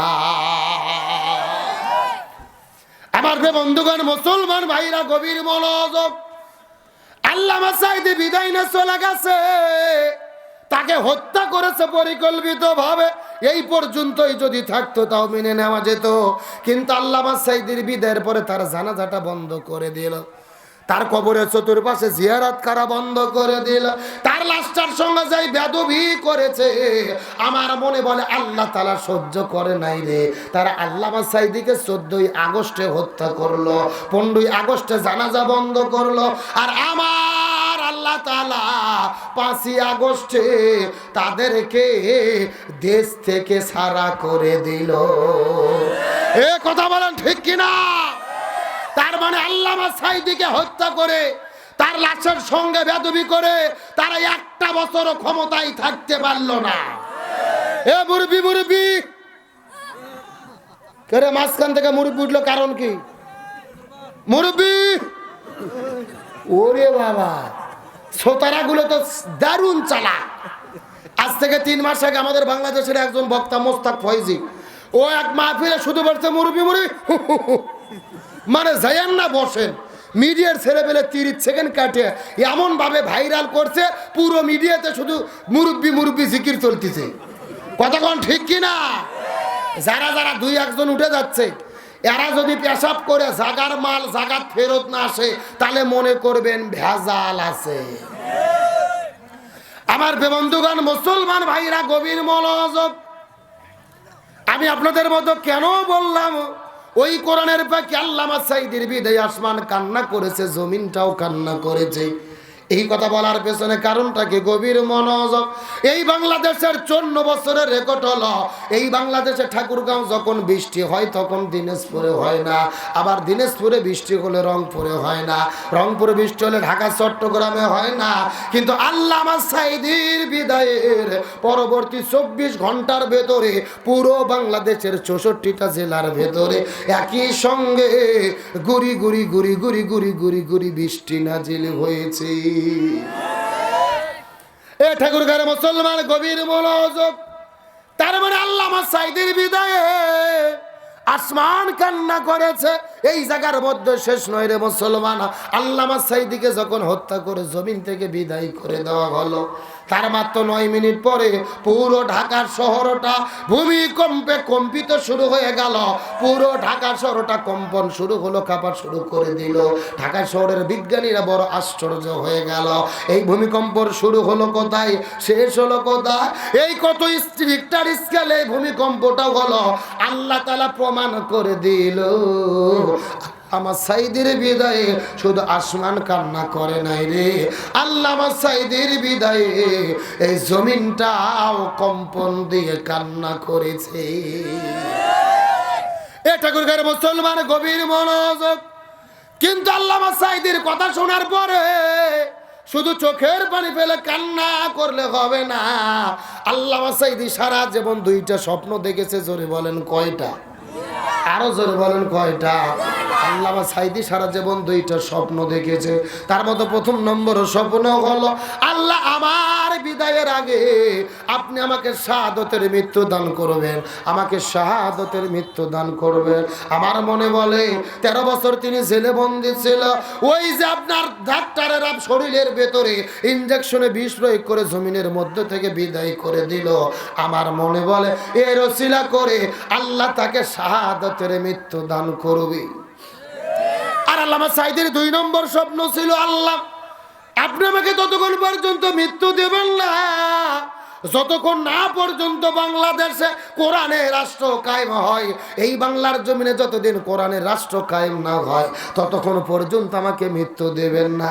এখন আমি আপনাদেরকে জিজ্ঞাসা করি, এ ঠাকুরগাঁওয়ের মুসলমান, চিৎকার করে বলেন তো, বাংলাদেশে কি কোরআনের রাষ্ট্র কায়েম হয়েছে? কে বললো হয়েছে রে? গভীর মনোযোগ, ভালো করে বোঝার চেষ্টা করবেন। এ ঠাকুরগাঁওয়ের মুসলমান, ভালো করে বোঝার চেষ্টা করবেন। আল্লামা সাঈদীকে ভালোবাসেন, তার আলোচনা শোনার পরে চোখের পানি ফেলে কান্না করেন, কিন্তু কান্না করলে হবে না। আল্লামা সাঈদী স্বপ্ন দেখেছে এই জমিনে যেন কোরআনের রাষ্ট্র কায়েম হয়, কিন্তু তিনি বিদায় নিয়ে চলে গেল। বাংলাদেশে এখন পর্যন্ত কোরআনের রাষ্ট্র কায়েম হয়নি। তার মানে বোঝা গেল, আমরা যদি সত্যি সত্যি আল্লামা সাঈদীকে ভালোবেসে থাকি, তার স্বপ্ন পূরণের জন্য এই বাংলাদেশে কোরআনের রাষ্ট্র গঠনের জন্য আমাদের কাজ করতে হবে। এ কথা কন না কে? চিৎকার করে বলেন আমরা আল্লামা সাঈদীকে ভালোবাসি কি বাসি না? আল্লামা সাঈদীকে যদি সত্যিই ভালোবেসে থাকি শুধুমাত্র কান্না করে দোয়া করলে হবে না। আল্লামা সাঈদী যেই দলের ওপরে ছিল, যেই মতের ওপরে ছিল, এই জমিনের ভেতরে কোরআন প্রতিষ্ঠার আন্দোলন করেছে, স্বপ্ন দেখেছে বাংলাদেশে কোরআন বিজয় হবে। আমরাও যদি আল্লামা সাঈদীর ভক্ত হই, এই জমিনের ভেতরে কোরআন বিজয়ের আন্দোলন করতে হবে। এই জমিনে কোরআন প্রতিষ্ঠার জন্য কাজ করতে হবে। আর জমিনে কোরআন কায়েম না হলে শান্তি আসবে? এ ঠাকুরগাঁওয়ের মুসলমান গভীর মনোযোগ। এই যে আপনারা এখানে লিখে দিয়েছেন আব্দুল সালাম যুক্তিবাদী, আমি যুক্তিতে কিছু কথা আপনাদেরকে বুঝাই। মনে করেন বাংলাদেশে ঢাকা শহরে বিশাল বড় একটা পানির ট্যাঙ্কি আছে। যখন কিসের ট্যাঙ্কি? ওই ট্যাঙ্কির মধ্যে থেকে পাইপ দিয়ে দিয়ে দিয়ে দিয়ে বাংলাদেশের 64টা জেলায় পানি সাপ্লাই দেওয়া হয়। কিন্তু এই ট্যাঙ্কির ভেতরে একটা মরা বিড়াল মরিয়ে পৌঁছে গন্ধ উঠে আসে। একটা পাইপ আস্তে আস্তে আস্তে আস্তে, এই মাদ্রাসার ছেলেবেলে এরা কিন্তু যেমন ভালো তেমন ভাইরাস, দল বান্ধে বসে আবার দল বান্ধে ওঠে। দেখেন এর কানে কানে কর জন্য আসছে, বলার জন্য। ছেলেবেলে কি যেই দুইজন ভুল করে চলে গেছে, তোমরা 6 জন বসে থাকো, আর ঠান্ডার মধ্যে যায় মরে মরুক, তোমরা থাকো। আমার দিকে লক্ষ্য করেন, গভীর মনোযোগ। একটা পাইপ আস্তে আস্তে আস্তে আপনাদের ঠাকুরগাঁয়ে এসেছে। এখন পাইপ দিয়ে যেই পানি বের হচ্ছে, বলুন তো পানি ভালো না গন্ধ? আমার কথা কি বোঝা যায়? পানি ভালো না গন্ধ? এখন গন্ধলা পানি বের হওয়ার পরে আপনাদের ঠাকুরগাঁও জেলা যত হুজুর আছে, মুফতি, মুহাদ্দিস, ইমাম, মুয়াজ্জিন, খতিব, সবাইকে ডেকে বলা হয়েছে, এই হুজুরের গোষ্ঠীরা এই যে গন্ধলা পানি বের হচ্ছে, তোমরা ফু দিয়ে দিয়ে পরিষ্কার করো। হবে? এ কতক্ষণ হবে? আচ্ছা, আপনাদের ঠাকুরগাঁও জেলার হুজুর তো দূরের কথা, কাবা শরীফের ইমামও যদি এসে ফু দেয়, পানি পরিষ্কার হবে? আচ্ছা বলেন তো, পানি পরিষ্কার করতে গেলে কি পরিষ্কার করা লাগবে? হ্যাঁ, ওই ট্যাঙ্কি পরিষ্কার করা লাগবে, এটা কি বুঝেছেন? এইবার আসল কথা শোনেন ঠাকুরগাঁয়ের মুসলমান। এই বাংলাদেশেও শান্তি প্রতিষ্ঠার একটা ট্যাঙ্কি আছে, যার নাম হলো সংসদ ভবন। আরো জোরে বলেন। আর এই সংসদের ভেতর থেকে বাবার আইন, দাদার আইন, চাচার আইন, খালার আইন, ফুপুর আইন, কার্ল মার্ক্সের আইন, লেনিনের আইন, পুতিনের আইন, প্লেটোর আইন, সক্রেটিসের আইন, ভারতের আইন, বিদেশের আইন, ধর্মনিরপেক্ষতাবাদ, জাতীয়তাবাদ, সোশ্যালিজম, ক্যাপিটালিজম, মানব রচিত তন্ত্র মন্ত্রকে জুতো এবং ঝাঁটাপিটা করে যতদিন পর্যন্ত কোরআন সংসদের মধ্যে ঢুকাইয়া কোরআন দিয়ে বাংলাদেশ পরিচালিত না হবে, ততদিন পর্যন্ত এই জমিনের ভেতরে শান্তি আসতে পারে না, পারে না, পারে না। সুতরাং বাংলাদেশের শান্তি কায়েমের জন্য এই কোরআন দিয়ে বাংলাদেশ চলুক, এটাকে আপনারা চান? কারা কারা চান? দুটি হাত আল্লাহকে তুলে দেখান। তার আইন চলবে, তার আল্লাহর জমিনে আল্লাহর আইন কায়েম ছাড়া শান্তি আসবে? এদেরকে রাখাই গেল না রে। ও ওখানে যায় আবার হাত দিয়ে ইশারা দিচ্ছে।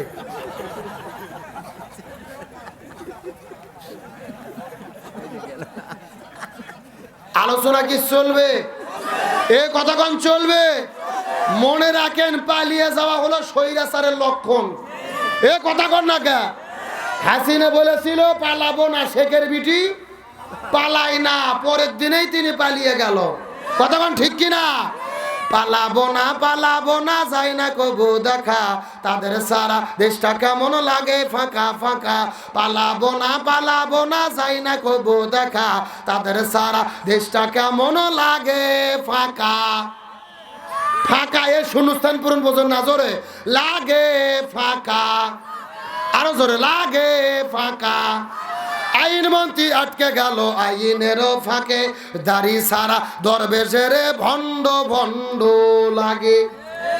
আইন মন্ত্রী আটকে গেল আইনেরও ফাঁকে, দাড়ি সারা দরবেশের ভণ্ড ভণ্ড লাগে। শুনছি কত নেতা নেত্রী খাইতেছে ভাই ডান্ডা, বিষের প্রতি কালা মানিকের ফাটিয়েছে তাই আন্ডা। পত্রিকায় দেখছেন না? এই যে বিশাল বড় বড় দাড়ি, নাম হলো দরবেশ বাবা। যেরকম কি বাবা? এই দরবেশ বাবা দাড়ি কোনা কাটিয়ে কিলিং সেভ করছে, কিলিং সেভ।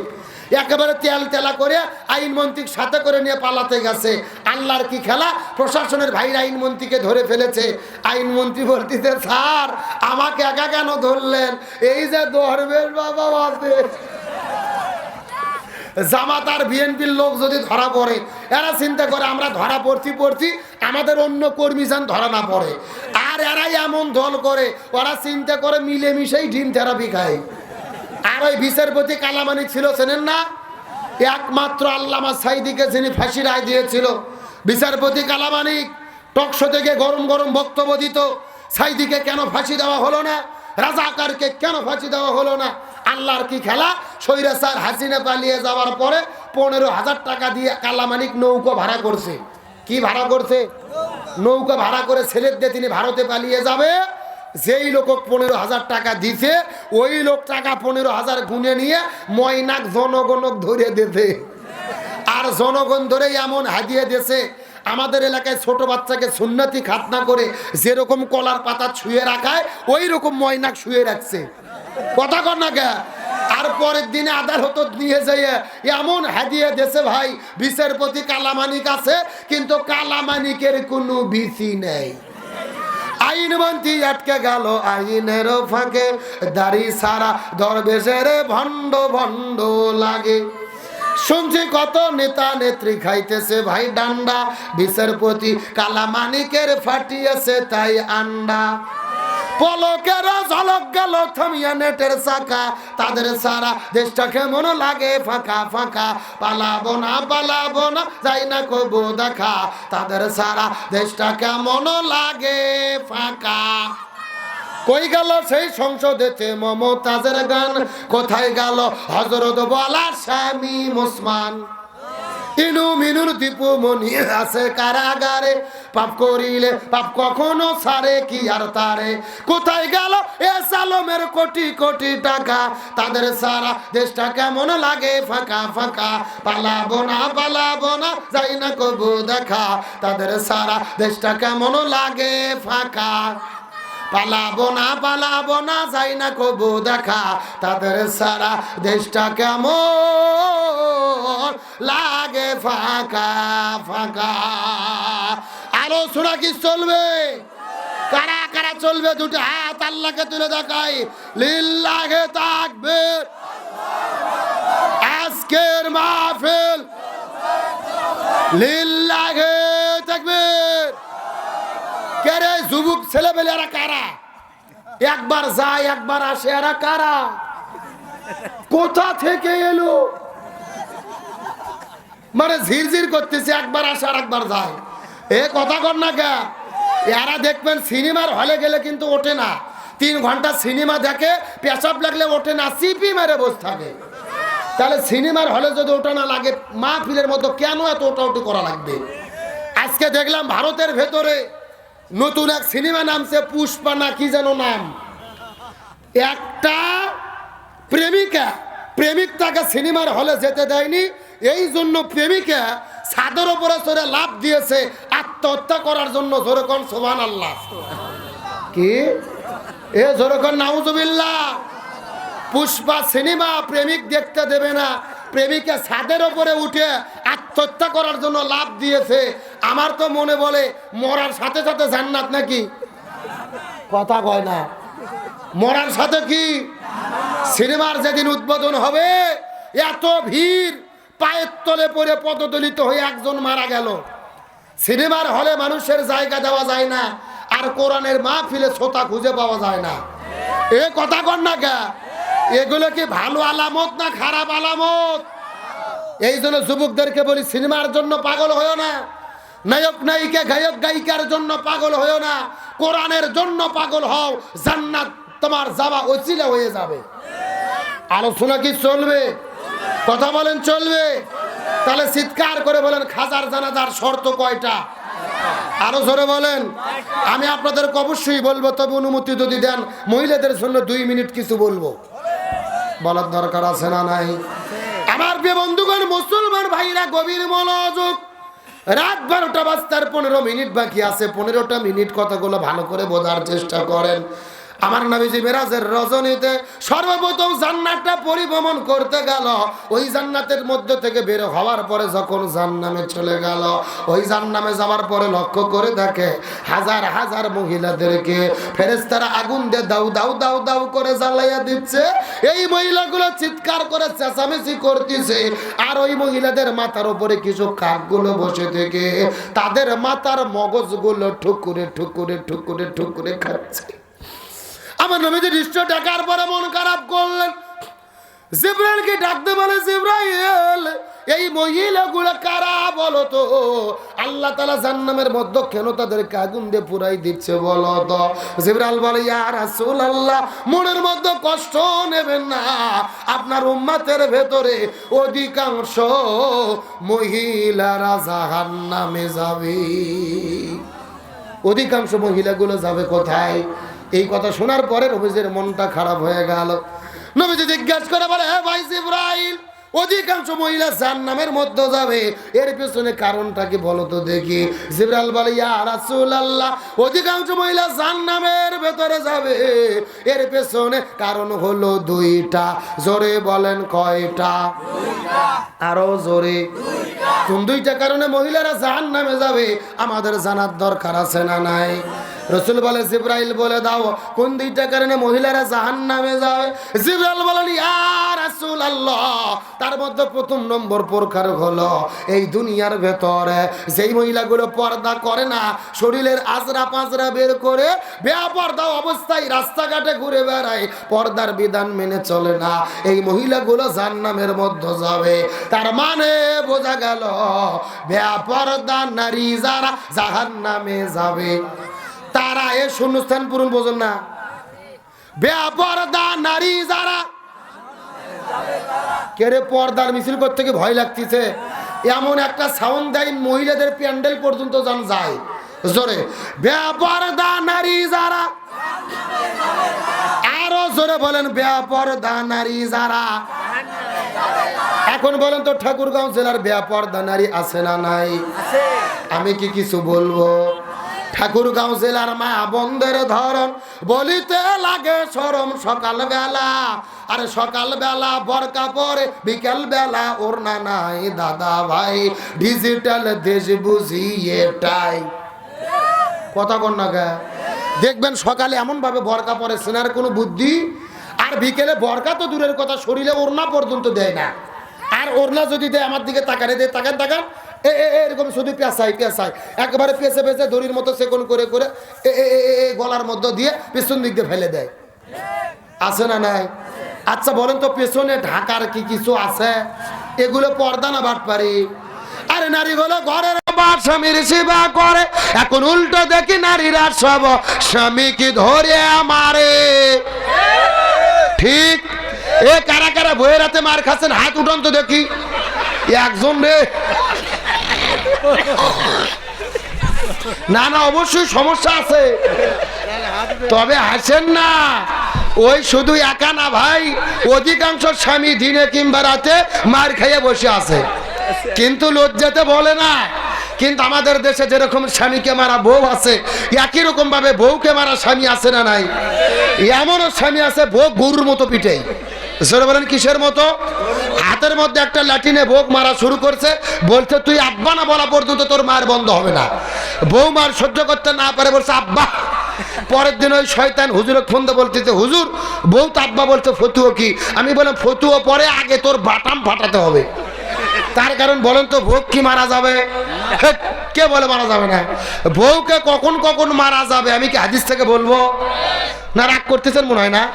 আমার দিকে লক্ষ্য করেন, বউ যদি শরীয়ত বিরোধী কাজ করে, ইসলাম বিরোধী কাজ করে, জিনা ব্যভিচার করে, স্বামীর আনুগত্যের বাইরে কাজ করে, তখন বউকে মারা যাবে। এখন মারবেন কই কই? আমার দিকে তাকান। মাথা বাত, মুখ বাত, পেট বাত, পিঠ বাত, কোমর বাত, মাজা বাত, হাঁটুর থেকে শুরু করে নিচ পর্যন্ত। কথাকে বুঝেছেন? আর যেই ভ্যাত দিয়ে মারবেন এই ভ্যাতের পরিমাপ হবে 1 বিঘের অর্ধেক, মানে হলো 1 মুষ্টি। এই ওয়াজ আমি গত বছর গাইবান্ধা জেলাতে করেছি। একটা যুবক লাফ দিয়ে উঠে বলতেছে, হুজুর 1 মুষ্টি ধরবো কি আর মারবো কি? তখন আর একজন বলতেছে, হুজুর ধরার পরে যদি কোনো মতো মাথা বার হয়ে থাকে ওই মাথা দিয়ে ঘুতো দেবো হুজুর। এইরকম বাটপার আছে না নাই? ও তা ভোগ মারবে। এখন বলেন তো ভোগ মারলে কি ভোগ ঠিক হবে না? রাসূল বলেছেন মহিলাদের সৃষ্টি করা হয়েছে বাম পাজরের বাঁকা হার দিয়ে। জোরে কোন কি হার? এখন বাঁকারাও যদি হাতুর দিয়ে মারে সোজা করতে চান সোজা হবে? ভেঙে মচকে যাবে। এই জন্য বউদেরকে মারে নয়, বউদেরকে সোনা ময়না কলজে টিয়ে পাখি বলে আপন করা লাগবে। জোরে কোন সুবহানাল্লাহ। এইবার মেয়ে মানুষ যা খুশি হয়েছে ভাই, তাহলে চিৎকার করে বলেন বেপরদা নারী যারা, আরো জোরে বলেন বেপরদা নারী যারা। এই কথা শোনার পরে নবীজির মনটা বড় খারাপ হয়ে গেল। ও ভাই জিবরাইল, অধিকাংশ মহিলাগুলো 2টা কারণে জাহান্নামের মধ্যে যাবে। তার মধ্যে প্রথম নম্বর হলো বেপরদা নারী, 2 নম্বর কারা জাহান্নামের মধ্যে যাবে বলো তো দেখি? জিবরাইল বলে ইয়া রাসূলুল্লাহ, 2 নম্বর হলো তারা এই জমিনের মধ্যে যেই বউগুলো স্বামীর খেদমত করে না, স্বামীর কথা মতো চলে না, স্বামীর আনুগত্য করে না, ওই মহিলাগুলো জাহান্নামের মধ্যে যাবে। তার মানে বোঝা গেল স্বামীর অবাধ্য স্ত্রী যারা জাহান্নামে যাবে। স্বামীর অবাধ্য স্ত্রী আছে না নাই? এ কার কার বউ কথা শোন না, হাত তোলেন তো। সবার বউ তো ফেরেশতার রাবিয়া বসরি।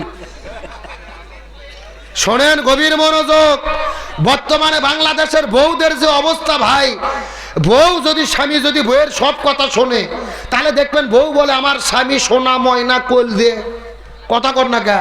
কিন্তু স্বামী যদি কথা না শোনে আর স্বামী যদি বউ শুনাইতে যায় তখনই সংসারে ঝগড়া শুরু হয়। মানে কোনো বই স্বামীর কথা মতো চলতে চায় না, নিজেই স্বামীকে ড্রাইভার সাথে চালাতে চায়। এ কথা কর না কে। অথচ আল্লাহর কোরআন বলেছে আর রিজালু কাওয়ামুনা আলান নিসা, পরিচালক নারী রয়, পরিচালক হবে স্বামী। কে বলছে? এ জোরে কর না কে। আল্লাহ বলো স্বামী হলো পরিচালক আর স্ত্রী হলো প্যাসেঞ্জার, স্বামী হলো ড্রাইভার।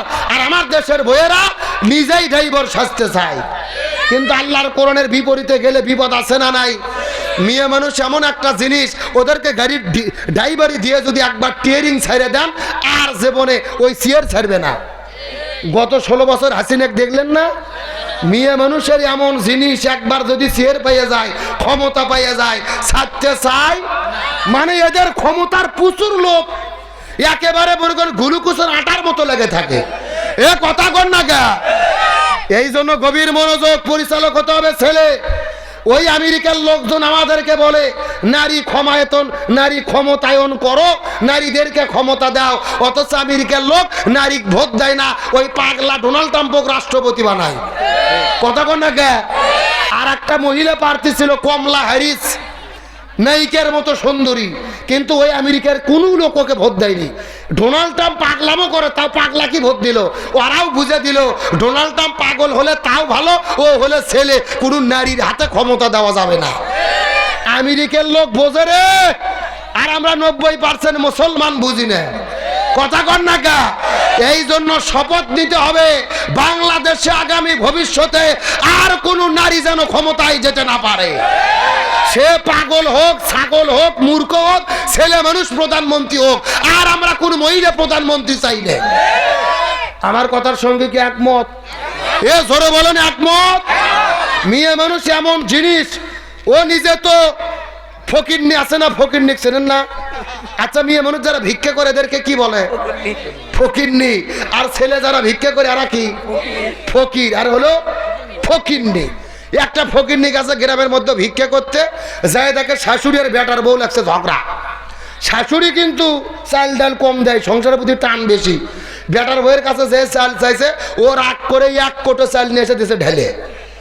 তখন ও চিন্তা করতে গেলে 1 মুঠ করে চাল দেয়, আজকে ধরে 1 কোটো চাল। ব্যাপার কি?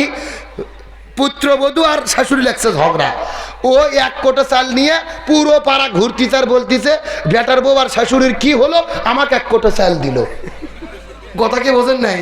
কিছুক্ষণ পরে এই খবর যখন শাশুড়ির কাছে গেছে, যাইয়া ফকিরনির পুরো চাউলের 1 গিলাস তো আসি পুরো ব্যাগ সহকারে এনেছে।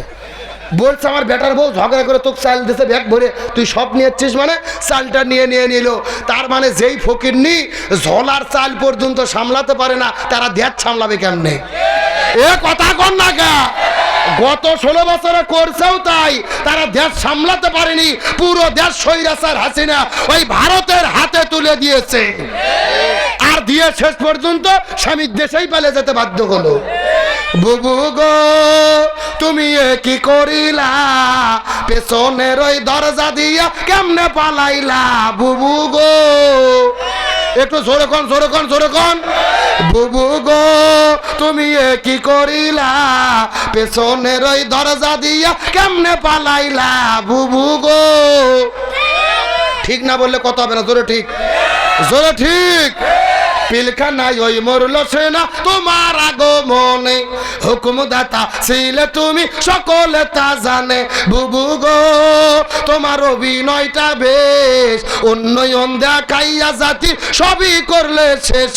বুবু গো সাগর রনি মরল জানি তোমার ইশারাতে, আজও তো হলো না বিচার কার বাঁচলো নাতে। বুবু গো তুমি পাকা খিলাড়ি, ইবলিস হার মেনে খাবে ডাল খিচুড়ি। বুবু গো ফেরাউনে হার মানে বুবুকে দেখিয়া, আইনা ঘরে মানুষ ধরে রাখতো তুপ করিয়া। বুবু গো তুমি সর্বনাশের মূল, একদলীয় শাসন কায়েম বিরোধী নির্মূল। বুবু গো জোরে বলেন, জোরে বলেন। দেশের টাকা পাচার কইরা করলা বেগুম পাড়া, তাসের ঘর সব ভেঙে গেল হইলা যে দেশ সারা। বুবু গো তুমি পাচ্ছ অভিশাপ, ছাড় দেন আল্লাহ ছেড়ে দেন না করলে মহা পাপ। বুবু গো আলোচনা কি চলবে? চলবে। কারা কারা চলবে হাত তোলেন তো দেখে। লিল্লাহে তাকবীর, আল কোরআনের আলো, আল হাদিসের আলো। হাত নামান ভাই, আগের মতো সাউন্ড নাই। আপনাদের এখানে কি ফুটবল খেলা হয়? এ বিয়ে খেলা হয় না? এক পাশে যারা বিয়ে করছে তার, আর এক পাশে যারা বিয়ে করেনি তার, এরকম খেলা হয় না? এখন একটা তাকবীর দেবো, প্রথমে তাকবীর দেবে যারা বিয়ে করেনি তারা, তারপরে তাকবীর দেবে যারা বিয়ে করেছে তারা। দেখি কাদের সাউন্ড বেশি দেখার দরকার আছে না নাই? প্রথমে হাত উঠো অবিবাহিত কারা কারা দেখি, যারা যারা বিয়ে করেনি হাত উঠে। হ্যাঁ বিয়ে তো যে, হ্যাঁ এই ছেলেবেলা হাত তোলো যে। লিল্লাহে তাকবীর, হাত নামাও। এখন যারা যারা বিয়ে করছেন বাবা যারা মুরব্বির হাত তোলেন তো দেখি। লিল্লাহে তাকবীর। কেবা মুরব্বি সাউন্ড কোনটা বেশি? ওরে বাবা আপনি বিয়ে করছেন এই জন্য বলতেছেন নাকি? আসলে বিয়েলাদের সাউন্ড বেশির কারণ হলো বিয়েলাদের সংখ্যা বেশি। যেরকম কি বেশি?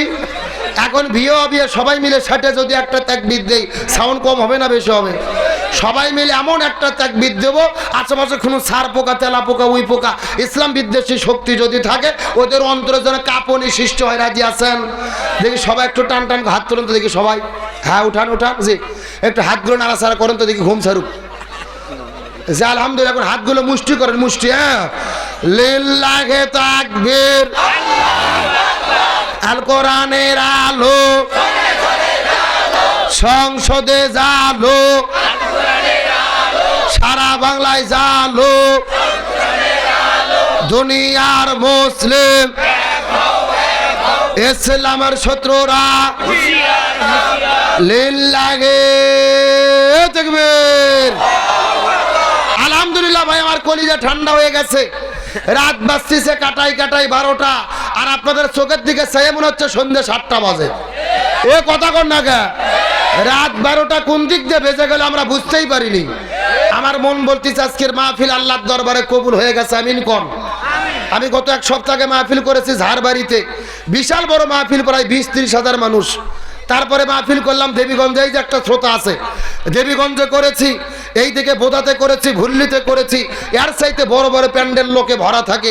আজকে কি যে হলো, এত লোকজনের উপস্থিতি কম। তারপর আমি মন খারাপ না, যে এই কয়জন লোক আছেন আপনার মনোযোগ দিয়ে আলোচনা শুনেছেন, আলহামদুলিল্লাহ কোন। আজকে হঠাৎ করে শীত মনে হয় বেশি নাকি? প্রচণ্ড কুয়াশা এবং শীত। আর আপনাদের এদিকে একটু ব্যাকওয়ার্ড এরিয়া, মেইন রোডের সাথে গড়িয়া বা আশেপাশে হলে লোক ওই দিকে বেশি হয়। যাই হোক, আমি আপনাদেরকে বলতে চাই 12টা যেহেতু বেজেই গেছে, আলোচনাকে আর 5টা মিনিট করব। জোরে বলেন করব। তবে আমাকে কথা দেওয়া লাগবে, কোনো লোক ওঠা যাবে না। যেই লোক উঠবে তার হাত ধরে বসে দেবেন। রাজি আছেন তো ইনশাল্লাহ? তাহলে চিৎকার করে বলেন, বেপরদা নারী যারা, স্বামীর অবাধ্য স্ত্রী যারা। গভীর মনোযোগ দিয়ে কতগুলো বোঝার চেষ্টা করবেন। এই জন্য রাসূল বলে দিয়েছেন, মহিলাদের জন্য 4টা আমল করতে হবে। এই 4টা আমল যদি কোনো মহিলা করে, আল্লাহ তাদের জন্য 8টা জান্নাতের দরজা খুলে দেবে। 1 নম্বর হলো নামাজ, 2 নম্বর হলো রোজা, 3 নম্বর স্বামীর খেদমত, 4 নম্বর পর্দা। রাসূল বলে দিয়েছে, এই 4টা আমল যদি কোনো মহিলা করতে পারে, আল্লাহ তাদের জন্য 8টা জান্নাতের দরজা খুলে দেবে। যেই দরজা পছন্দ ওই দরজা দিয়ে তারা জান্নাতে চলে যাবে। আল্লাহ মহিলাদের 4টা আমল করার তৌফিক দিক, বলেন আমিন। এখন আর 5টা মিনিট কথা বলবো। ওই খাজার মৃত্যুর পরে জানাজার সত্য কয়টা? আলোচনা কি শুনবেন? যদি না শুনতে চান, 12টা বেজে গেছে, আমি দোয়া করে দেবো। চলবে, মিনিট 5 চলবে, কিন্তু কোনো ওটাউটি করা যাবে? আলোচনা চলছে চলছে। তাহলে চিৎকার করে বলেন, জানাজার শর্ত কয়টা? আর জোরে বলেন। আমার বন্ধুগণ, মুসলমান ভাইরা, গভীর মনোযোগ। যেই বিষয়টা বোঝানোর জন্য এতক্ষণ পর্যন্ত আপনাদের মধ্যে আলোচনা করলাম, কথাটা বোঝার চেষ্টা করবেন। ওই যে খাজা 4টা শর্ততে জমিন থেকে বিদায় নিয়ে চলে গেল, লক্ষ লক্ষ মানুষেরা ওই খাজার লাশের জানাজা পড়ার জন্য যখন খাজার কাছে চলে গেছে, জোহর নামাজ পার হয়ে যায়, জানাজা হয় না। আসর নামাজ পার হয়ে যায়, জানাজা হয় না। মাগরিবের নামাজের আগে লক্ষ লক্ষ মানুষেরা চিৎকার করে বলা শুরু করলেন, 1000 ছাত্ররা, তোমরা কি খাজার জানাজাটা পড়বা না? আমরা তো অনেক দূর থেকে এসেছি রে, আমরা বাড়ির মধ্যে ফেরত যাব, তোমরা কি জানাজা পড়বা না? এমন সময় একটা ছাত্র দাঁড়িয়ে চিৎকার করে বলে, পৃথিবীর মানুষেরা, মনের মধ্যে কষ্ট নিও না, তোমরা বাড়িতে চলে যাও, আজকে খাজার জানাজা হবে না। আমরা বিনা জানাজায় ওই খাজার লাশটাকে দাফন করতে যাই। লক্ষ লক্ষ মানুষেরা চিৎকার করে বলা শুরু করলো, এটা কখনোই না, সম্ভব নয়। খাজা হলো ভারত উপমহাদেশের মধ্যে জগৎ বিখ্যাত আল্লাহর ওলি, তার জানাজাটা না হওয়া পর্যন্ত আমরা বাড়িতে ফিরে যাব। আরো জোরে বলেন, যাব। এই কথা শোনার পর একটা ছাত্র দাঁড়িয়ে কান্না করতে করতে বলে, এরা পৃথিবীর মানুষেরা, গভীর মনোযোগ। খাজা বিদায় নেওয়ার আগে শর্ত দিয়ে গেছে, যেই লোকটা তার মৃত্যুর পরে জানাজার নামাজের ইমামতিত্ব করবে, তার মধ্যে কমপক্ষে 4টে গুণ থাকা লাগবে। কিন্তু দুর্ভাগ্যজনক ব্যাপার হলো, সকালবেলা খাজা বিদায় নিয়ে চলে গেছে, এতক্ষণ পর্যন্ত আমরা খোঁজাখুঁজি করেছি, কিন্তু একটা লোক এই 4টে শর্তের খুঁজে পাওয়া যায়। এই জন্য বিনা জানাজায় তার লাশটা কাফন করে দেব, দাফন করে দেব। এই কথা শোনার পরে লক্ষ লক্ষ মানুষেরা চিৎকার করে বলা শুরু করলো, এরে পৃথিবীর মানুষেরা, খাজা কি 4টা শর্ত দিয়ে গেছে, এই 4টা শর্তের কথা এই লক্ষ মানুষের মধ্যে তোমরা দয়া করে বলে দাও, একজন মানুষ অন্তত, এই লক্ষ মানুষের ভেতরে একজন অন্তত থাকলেও থাকতি। এই কথা বলার পর একটা ছাত্র কান্না করতে করতে দাঁড়িয়ে গেল।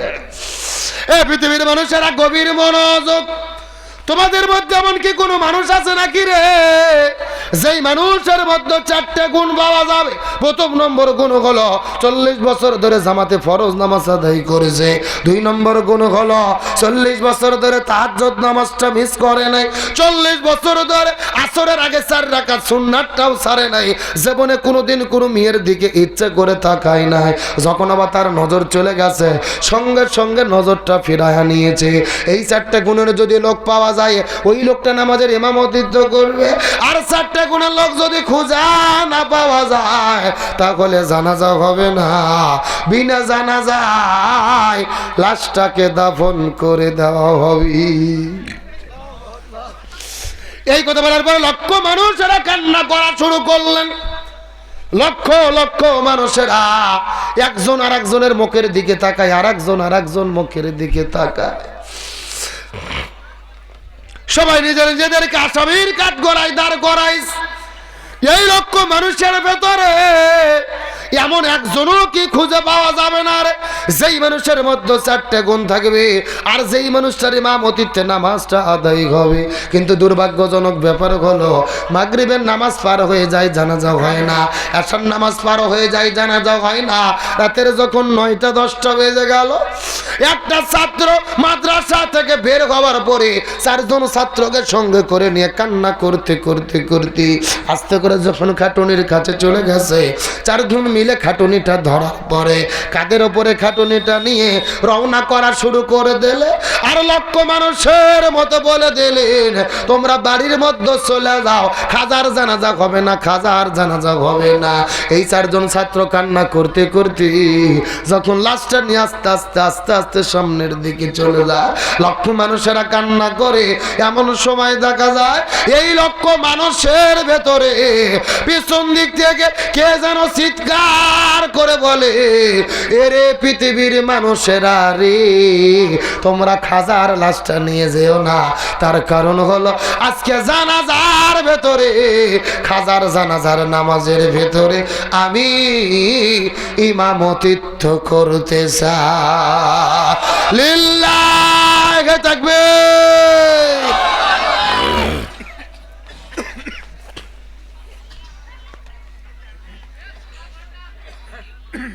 কি চতুর্পাশে কি মাছের বাজার হচ্ছে নাকি? এইদিকে কত হয়, এইদিকে কত হয়। আমার যে বন্ধুগণ মুসলমান ভাইরা গভীর মনোযোগ, ওই লোকটা চিৎকার করে ঘোষণা করেছে, খাজার লাশটা নিয়ে যাও না, আমি নামাজের ইমামতিত্ব করতে চাই। এই কথা শোনার পরে লক্ষ লক্ষ মানুষেরা বড় আশ্চর্য হয়ে গেল। ওই মানুষটিকে যাওয়ার জন্য সুন্দর করে জায়গা করে দিল। ওই মানুষটা কোন মানুষ রে? এই লক্ষ মানুষের ভেতরে এই 4টে গুণ অর্জন করেছে, মাঝখান দিয়ে একটা রাস্তা হয়ে গেল। ওই মানুষটা দৌড়াইয়া দৌড়াইয়া দৌড়াইয়া আস্তে করে যখন খাটুনির কাছে চলে গেছে, খাজার খাটুনিটা টেনে ধরার পরে কান্না করা শুরু করলেন। খাজার কাটুনেটে ধরার পরে কান্না করা শুরু করলেন। ওই মানুষটা চিৎকার করে কান্না করে করে বলে, এ খাজা, তুমি তো জমিনের মধ্য থেকে বিদায় নিয়ে চলে গেলে, কিন্তু তোমার মৃত্যুর আগে আমার জীবনের এত বড় ক্ষতি তুমি কেন করে গেলে? এ খাজা, তুমি তো মৃত্যুবরণ করলে, আমার জীবনের এত বড় ক্ষতি তুমি কেন করে গেলে রে খাজা? এই 4টা আমল আমি গোপনে গোপনে করেছি, এই দুনিয়ার কোনো মানুষ আমার আমলের কথা জানে না, আমার স্ত্রী সন্তান জানে না, পাড়া প্রতিবেশী জানে না। এ খাজা, তুমি বিদায় নিয়ে চলে গেলে, এই লক্ষ মানুষের মধ্যে আমার 4টা গোপন আমলের কথা কেন বলে গেলে?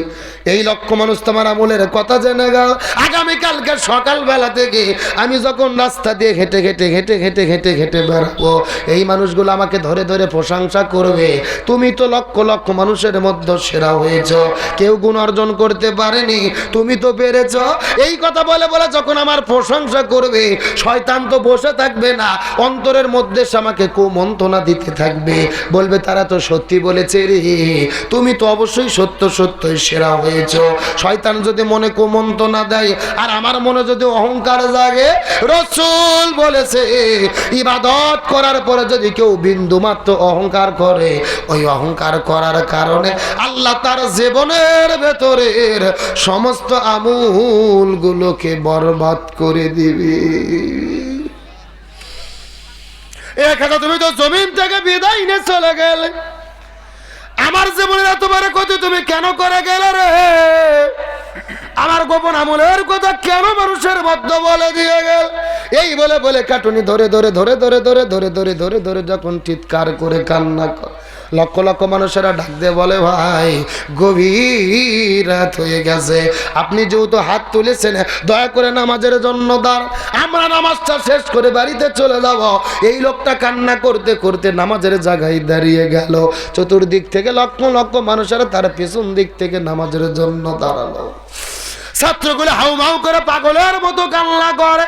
তারা মনে মনে চিন্তা করেছে আমাদের শিক্ষক বিদায় নিয়ে চলে গেল, আমরা জানাজার নামাজের ইমামতিত্ব করতে পারলাম না। ছেলেগুলো কান্না করে করে করে করে করে করে মনে মনে ভাবে আমাদের বাবা বিদায় নিয়ে চলে গেল রে, অথচ আমরা নামাজের ইমামতিত্ব করতে পারলাম না। লক্ষ লক্ষ মানুষের হাউমাউ করে কান্না করতে করতে জানাজার নামাজ শেষ হয়ে গেল। একবার ডান দিকে সালাম ফেললেন, বাম দিকে সালাম ফেললেন, কিন্তু নামাজ যখন শেষ হয়ে গেল, নামাজ শেষ হয়ে যাওয়ার পরে আশ্চর্যজনক তাজ্জব ঘটনা ঘটে গেল। ওই খাজার লাশটা কবরের দিকে নিয়ে যাওয়া হবে, কিন্তু খাজার লাশের কাছে কেউ যায় না। খাজার লাশটা কবরের দিকে নিয়ে যাওয়া হবে, কিন্তু লাশের কাছে কেউ যায় না। লক্ষ লক্ষ হাজার হাজার মানুষেরা যেই মানুষটা নামাজের ইমামতিত্ব করেছে ওই মানুষটির কাছে দৌড়ে দৌড়ে যায়। ওই মানুষটা কোন মানুষ রে? যেই মানুষটা এই লক্ষ মানুষের মধ্যে পাস করে 4টে গুণ অর্জন করে নামাজের ইমামতিত্ব করলো। লক্ষ লক্ষ মানুষেরা মানুষটির কাছে চলে যায় তার পরিচয় জানার জন্য। এখন আপনাদের জিজ্ঞাসা করি, এ ঠাকুর গায়ের মুসলমান, ওই লক্ষ লক্ষ মানুষেরা ওই মানুষটার পরিচয় জানতে চায়। আপনারা জানতে চান কি চান না? চলবে 2 মিনিট চলবে। তার আগে আপনাদের জিজ্ঞেস করে আজকের মাহফিল হাওয়াতে খুশি না বেজার? কারা কারা বেজার হাত তোলেন তো দেখি। কেউ বেজার নাই। সত্য সত্য কারা কারা খুশি হাত উঠান, চিৎকার করে বলেন ইয়া রাব্বাল আলামিন। আজকের মাহফিলকে আপনি কবুল করে নেন। এই মাহফিলের ওসিলা করে আমাদের সবাইকে মাফ করে দেন। এই মাহফিলে আমাদের সামর্থ্য মতো দান করার তৌফিক দেন। সকালবেলা আমিন। হাতগুলো মুষ্টি করেন, মুষ্টি মুষ্টি। হ্যাঁ, এখন আস্তে আস্তে নামাইয়া নামাইয়া নামাইয়া পকেটে ঢুকান। আমি ঘড়ির কাঁটায় 2 ঘন্টা আলোচনা করেছি, প্রয়োজনে আরো 15 মিনিট হবে, সমস্যা আছে। তবে একটা লোক উঠতে পারবেন না। এখন যেই লোক উঠবে মনে করবেন মাহফিলের সঙ্গে শত্রুতা করলো। ছেলে পেলে আপনাদের মধ্যে ব্যাগ নিয়ে চাদর নিয়ে চলে যাবে, বিসমিল্লাহ বলে পকেটে হাত দেন। যার পকেটে যা আছে 10, 20, 50, 100, এই মাহফিলটা করতে লক্ষ টাকার উপরে খরচ হয়েছে। যার পকেটে যা আছে একটু দয়া করে ব্যাগের মধ্যে দিয়ে দেন। জি, দ্রুত দ্রুত সবাই সবাই হাত দেন। সবাই 1 মিনিটের মধ্যে শেষ করে আবার আলোচনা শুরু হবে। জি, যার পকেটে যা আছে 10, 20, 50, 100 কোরআনের মহব্বত একটু দিয়ে দেন। এই মাহফিলটার সামনে বছরে যেন টিকে থাকে, এই জন্য আপনাদের যার পকেটে যা আছে 10, 20, 50, 100 সবাই দান করেন। জি, সবাই দেন, সবাই দেন। মহিলাদের মধ্যে ব্যাগ যাবে, মা বোনদের মধ্যে ব্যাগ যাবে। আমার মায়েরা বোনেরা স্বামীর পকেট মেরে যেই টাকাগুলো নিয়ে যাচ্ছেন দয়া করে নিয়ে যাবেন না। কোরআনের মহব্বতে, মাহফিলের মহব্বতে সবাই প্রাণ ভরে দোয়া করেন, দান করেন। ইনশাআল্লাহ আমি দোয়া করে দেব। এই দান নষ্ট হবে না, এই দান ফুরাবে না। যার পকেটে যা আছে দয়া করে দান করেন। আর আমি আপনাদের মধ্যে বলবো, এই পৃথিবীতে 10 জন সাহাবী ছিলেন রাসূলের, যেই 10 জন সাহাবী বেঁচে থাকা অবস্থায় জান্নাতের সুসংবাদ পেয়েছে। সুবহানাল্লাহ কোন? এই 10 জন সাহাবীর নাম ধরে ধরে আপনাদের মধ্যে 10 জন লোক চাই। এই মাহফিলে কে আছেন? হুজুর একটা 1000 টাকা দেব, 2000, 5000, 10000, যত পারেন তত ভালো।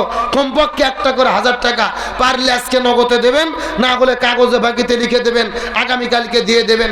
মাত্র গভীর মনোযোগ। আর 1 মিনিট আপনাদের মধ্যে শর্টকাটে কথাটা বলে আপনাদের মধ্য থেকে দোয়া নে বিদায় নিয়ে চলে যাও। যেই লোকটা জানাজার নামাজের ইমামতিত্ব করলো, ওই লোকটার কাছে যাবার পরে মানুষেরা তাকে দেখার পরে বড় আশ্চর্য হয়ে গেল। যেই মানুষটা নামাজের ইমামতিত্ব করেছে ওই লোকটা দুনিয়ার বড় কোনো আলেম নয়, দুনিয়ার বড় কোনো মুফতি নয়, দুনিয়ার বড় কোনো মুহাদ্দিস নয়। যেই লোকটা নামাজের ইমামতিত্ব করেছে ওই লোকটার পরিচয় হলো যিনি দিল্লি সালতানাতের রাষ্ট্রপতি খাজা শামসুদ্দিন আল-তামাশ রহমতুল্লাহ আলাইহি। গভীর মনোযোগ দিয়ে লক্ষ্য করে বোঝার চেষ্টা করবেন। যেই মানুষটা নামাজের ইমামতিত্ব করলো ওই লোকটা হলেন দিল্লি সালতানাতের রাষ্ট্রপতি। এখন মনের মধ্যে প্রশ্ন জাগতে পারে, হুজুর এই 2 ঘন্টা ধরে এই আলোচনাটা আপনি কেন করলেন? এই আলোচনাটা করার পেছনে আমার উদ্দেশ্য হলো এই যে লক্ষ টাকা খরচ করে মাহফিল করেছেন, এই মাহফিল করে কোনো ফায়দা হবে না যদি আমরা আমাদের জীবনের পরিবর্তন করতে না পারি। আরো জোরে বলেন। আমি আপনাদেরকে শিক্ষা দিতে চাচ্ছি, ওই মানুষটা দিল্লির রাষ্ট্রপতি, অথচ 40 বছর ধরে জামাতে নামাজ যদি আদায় করতে পারে, আমরা কেন পারবো না? ওই লোকটা যদি তাহাজ্জুদের নামাজ পড়তে পারে, আমরা কেন পারবো না? যদি আসরের আগে 4 রাকাত সুন্নাত পড়তে পারে, আমরা কেন পারবো না? ওই লোকটা যদি নিজের চোখকে হেফাজত করতে পারে, আমরা কেন পারবো না? আমাদেরও তো একদিন অন্ধকার কবরে যেতে হবে, কখনকার মৃত্যুর ডাক আসবে কেউ বলতে পারবে? এ ঠাকুরগার মুসলমান গভীর মনোযোগ। ওই কবর কিন্তু ধনী গরিব দেখবে না, ওই কবর কিন্তু রাষ্ট্রপতি প্রধানমন্ত্রী দেখবে না, ওই কবর কিন্তু সাদা কালো দেখবে না রে, ওই কবর দেখবে আমল। এই জন্য আল্লাহর কোরআন বলে, আল্লাযী খলাকাল মাউতা ওয়াল হায়াতা লিয়াবলুয়াকুম আইয়ুকুম আহসানু আমালা। আমি মানুষের জীবনকে সৃষ্টি করেছি পরীক্ষা করার জন্য, কারা কারা ভালো ভালো আমল করে অন্ধকার কবরে আসতে পারে। এই জন্য আজকের মাহফিলে আলোচনা শোনার পরে আমরা সকলে শপথ গ্রহণ করব, এতদিন যা করেছি ভুল করেছি, আমরা তওবা করে শপথ গ্রহণ করব। আল্লাহ যতদিন বেঁচে রাখে 5 ওয়াক্ত নামাজ জামাতে আদায় করব, রমজান মাসে রোজা রাখবো, হজ করব, যাকাত দেব, এই জমিনে দিন প্রতিষ্ঠার আন্দোলন করব, এই জমিনে দিন কায়েমের কর্মী হব, কোরআন সুন্নাহর বিধানগুলো মেনে চলব, তওবা করে আমুলিয়াতের জিন্দেগি গঠন করার জন্য কারা কারা রাজি আছেন? দুটি হাত আল্লাহকে তুলে দেখান, চিৎকার করে বলেন ইয়া রাব্বাল আলামিন। আমরা যতদিন বেঁচে থাকি 5 ওয়াক্ত ফরজ নামাজ, ফরজ রোজা, রাসূলের সুন্নাহ, কোরআনের বিধান মেনে চলার তৌফিক দেন, সকলে বলেন আমিন। জি, এই প্রচন্ড শীতের ভেতরে কুয়াশাকে অপেক্ষা করে গা ভিজে ভিজে প্রায় আপনারা 2.5 ঘন্টা 2 ঘন্টা আলোচনা শুনেছেন। আমরা যতটুকু আলোচনা করেছি বক্তা সুতবি কামুর করার তৌফিক দিক, বলেন আমিন। এখন দোয়া হবে, সব একবার দরুদ ইব্রাহিম পড়ি। আল্লাহুম্মা সাল্লি আলা আল্লাহুম্মা বারিক আলা মুহাম্মাদিন ওয়া আলা আলি মুহাম্মাদ কামা বারাকতা আলা ইব্রাহিম ওয়া আলা আলি ইব্রাহিম ইন্নাকা হামিদুম মাজিদ। ভাইয়া দোয়া করে দিলাম। আল্লাহুম্মা আমিন। রব্বানা যালামনা আনফুসানা ওয়া ইল্লাম তাগফির লানা ওয়া তারহামনা লানাকুনান্না মিনাল খাসিরিন। ওগো মাবুদ আল্লাহ, সেই মাগরিবের নামাজের পর থেকে শুরু করে রাত 12:30 বেজে যাচ্ছে আল্লাহ, এই প্রচন্ড শীতের ভেতরে ঘন কুয়াশার মধ্যে পানি পড়ে পড়ে পড়ে পড়ে সবার গাটা ভিজে যায়। এই প্রচন্ড শীতের ভিতরে গা ভিজে ভিজে কোরআনের মহব্বতে বসে বসে বসে বসে কোরআনের আলোচনাগুলো শুনেছে। ও আল্লাহ, কোরআন পাগল বান্দা বান্দিদেরকে নিয়ে গভীর রজনীতে আপনার কাছে দুহাত তুলেছি রে আল্লাহ। আমাদের ছোট ছোট দুহাতগুলিকে আপনার শাহী দরবারে কবুল আর মঞ্জুর করে নিন। ইয়া রাব্বুল আলামিনের জীবনে যত গুনাহ করেছি, ছোট বড় শিরক বিদআত বেশমার গুনাহ করেছি আল্লাহ। আল্লাহ আপনি আমাদের গুনার দিকে তাকাইলে বড় রাগ করতে পারে। ওগো মাবুদ আল্লাহ, গুনার দিকে না তাকাইয়া গফুর আর গফফার নামের খাতিরে আমাদের জীবনের সবগুলো গুনাহকে মাফ করে দেয়। ইয়া রাব্বুল আলামিন, আল্লাহ কাজ করি এলাকার যুব সমাজের ছেলেবেলে কষ্ট করে মেহনত করে লক্ষ টাকা খরচ করে গান বাজনা কনসার্ট না করে রে আল্লাহ, কোরআনের মহব্বতে যেই মানুষগুলো জান্নাতের বাগান বানাইলো আল্লাহ, এই মানুষগুলোকে জান্নাতি মানুষ হিসেবে কবুল করে না আল্লাহ। এদের বাবা মার নামগুলোকে জান্নাতের খাতায় লেখা আল্লাহ। খাস করে আমার প্রিয় ভাই সোহাগ সহ যুব সমাজের যে ছেলে পেলে অক্লান্ত পরিশ্রম করেছে রে আল্লাহ, তারা আজকে জান্নাতের বাগান বানাইলেন, এর বিনিময়ে জান্নাতের মধ্যে একটা করে বাগান আপনি তাদেরকে দান করবেন। আল্লাহ আজকের মাহফিলের সভাপতি প্রধান অতিথিকে কবুল করেন আল্লাহ। আমাদের মধ্য থেকে আপন আপন পিতা মাতা, দাদা দাদি, নানা নানি, খালা খালু, ফুফা ফুফি, যত আত্মীয় স্বজন অন্ধকার কবরের মধ্যে চলে গেছে আল্লাহ, তাদের কবরগুলোকে জান্নাতের টুকরা বানাই দেন রে আল্লাহ। আল্লাহ কোরআনের পাখি বিদায় নিয়ে চলে গেলেন। আল্লাহ কোরআনের পাখির কবরটাকে জান্নাতের টুকরা বানায় দেন ইয়া রাব্বুল আলামিন। তিন বাড়ির প্রধানমন্ত্রী বেগম খালেদা জিয়া অসুস্থ, দীর্ঘদিন জেলে বন্দী ছিল। আল্লাহ আপনি তাকে সুস্থ করে দেন। আল্লাহ তারেক জিয়াকে দেশে ফেরার মতো তৌফিক দান করেন। আল্লাহ খাস করে আমিরে জামাতকে দিনের জন্য কবুল করেন, তার নেক হায়াত দারাজ করে দেন। আল্লাহ তাকে শুধু আমিরে জামাত নয়, তাকে দেশের আমির হিসেবে কবুল করে নেন ইয়া রাব্বুল আলামিন। আমার মা বোনেরা বসে বসে দীর্ঘক্ষণ ধরে শীতের মধ্যে আলোচনা শুনেছে। মা বোনদের 4টা আমলের কথা বলেছি। এই 4টা আমল করে 8টা জান্নাতের দরজা খুলে নেওয়ার মতো তৌফিক দান করেন। আল্লাহ আমাদের মধ্যে যারা অসুস্থ তাদেরকে সুস্থ করে দেন। যারা ব্যবসা করে ব্যবসার মধ্যে বরকত দেন। আল্লাহ যারা চাকরি করে চাকরির মধ্যে বরকত দেন। আল্লাহ খেতে কামারে জমির মধ্যে যারা কাজ করে ফসলে ফলনে বৃদ্ধি করে দেন। ছাত্র ভাইরা যারা পড়াশোনা করে মেধাকে বৃদ্ধি করে দেন ইয়া রাব্বুল আলামিন। আমার প্রিয় ভাই ফেরোজের মাধ্যমে আজকে দাওয়াত গ্রহণ করেছিলাম, ফেরোজ ভাইকে দিনের জন্য কবুল করেন। আল্লাহ পড়াশোনা শেষ করেছে, ভালো চাকরি হালাল রেজে রোজগারের মতো তৌফিক দিয়ে দেন। আল্লাহ সর্বশেষ ফরিয়াদ করে বলি, কত মানুষের জানাজার নামাজ আমরা পড়েছি, কত মানুষের কবরে 2 হাত দিয়ে মাটি দিয়েছি। একদিন জমিন থেকে বিদায় নিয়ে চলে যাব। যেদিন বিদায় নিয়ে চলে যাব, দিনটা যেন জুমার দিন হয়, মাসটা যেন রমজান মাস হয়। এই পৃথিবী থেকে বিদায় নেওয়ার সময় আমাদের সবার জবানে জারি করে দেবেন মধুর কালেমা লা ইলাহা ইল্লাল্লাহু মুহাম্মাদুর রাসূলুল্লাহ সাল্লাল্লাহু আলাইহি ওয়াসাল্লাম। আসসালামু আলাইকুম ওয়া রাহমাতুল্লাহ।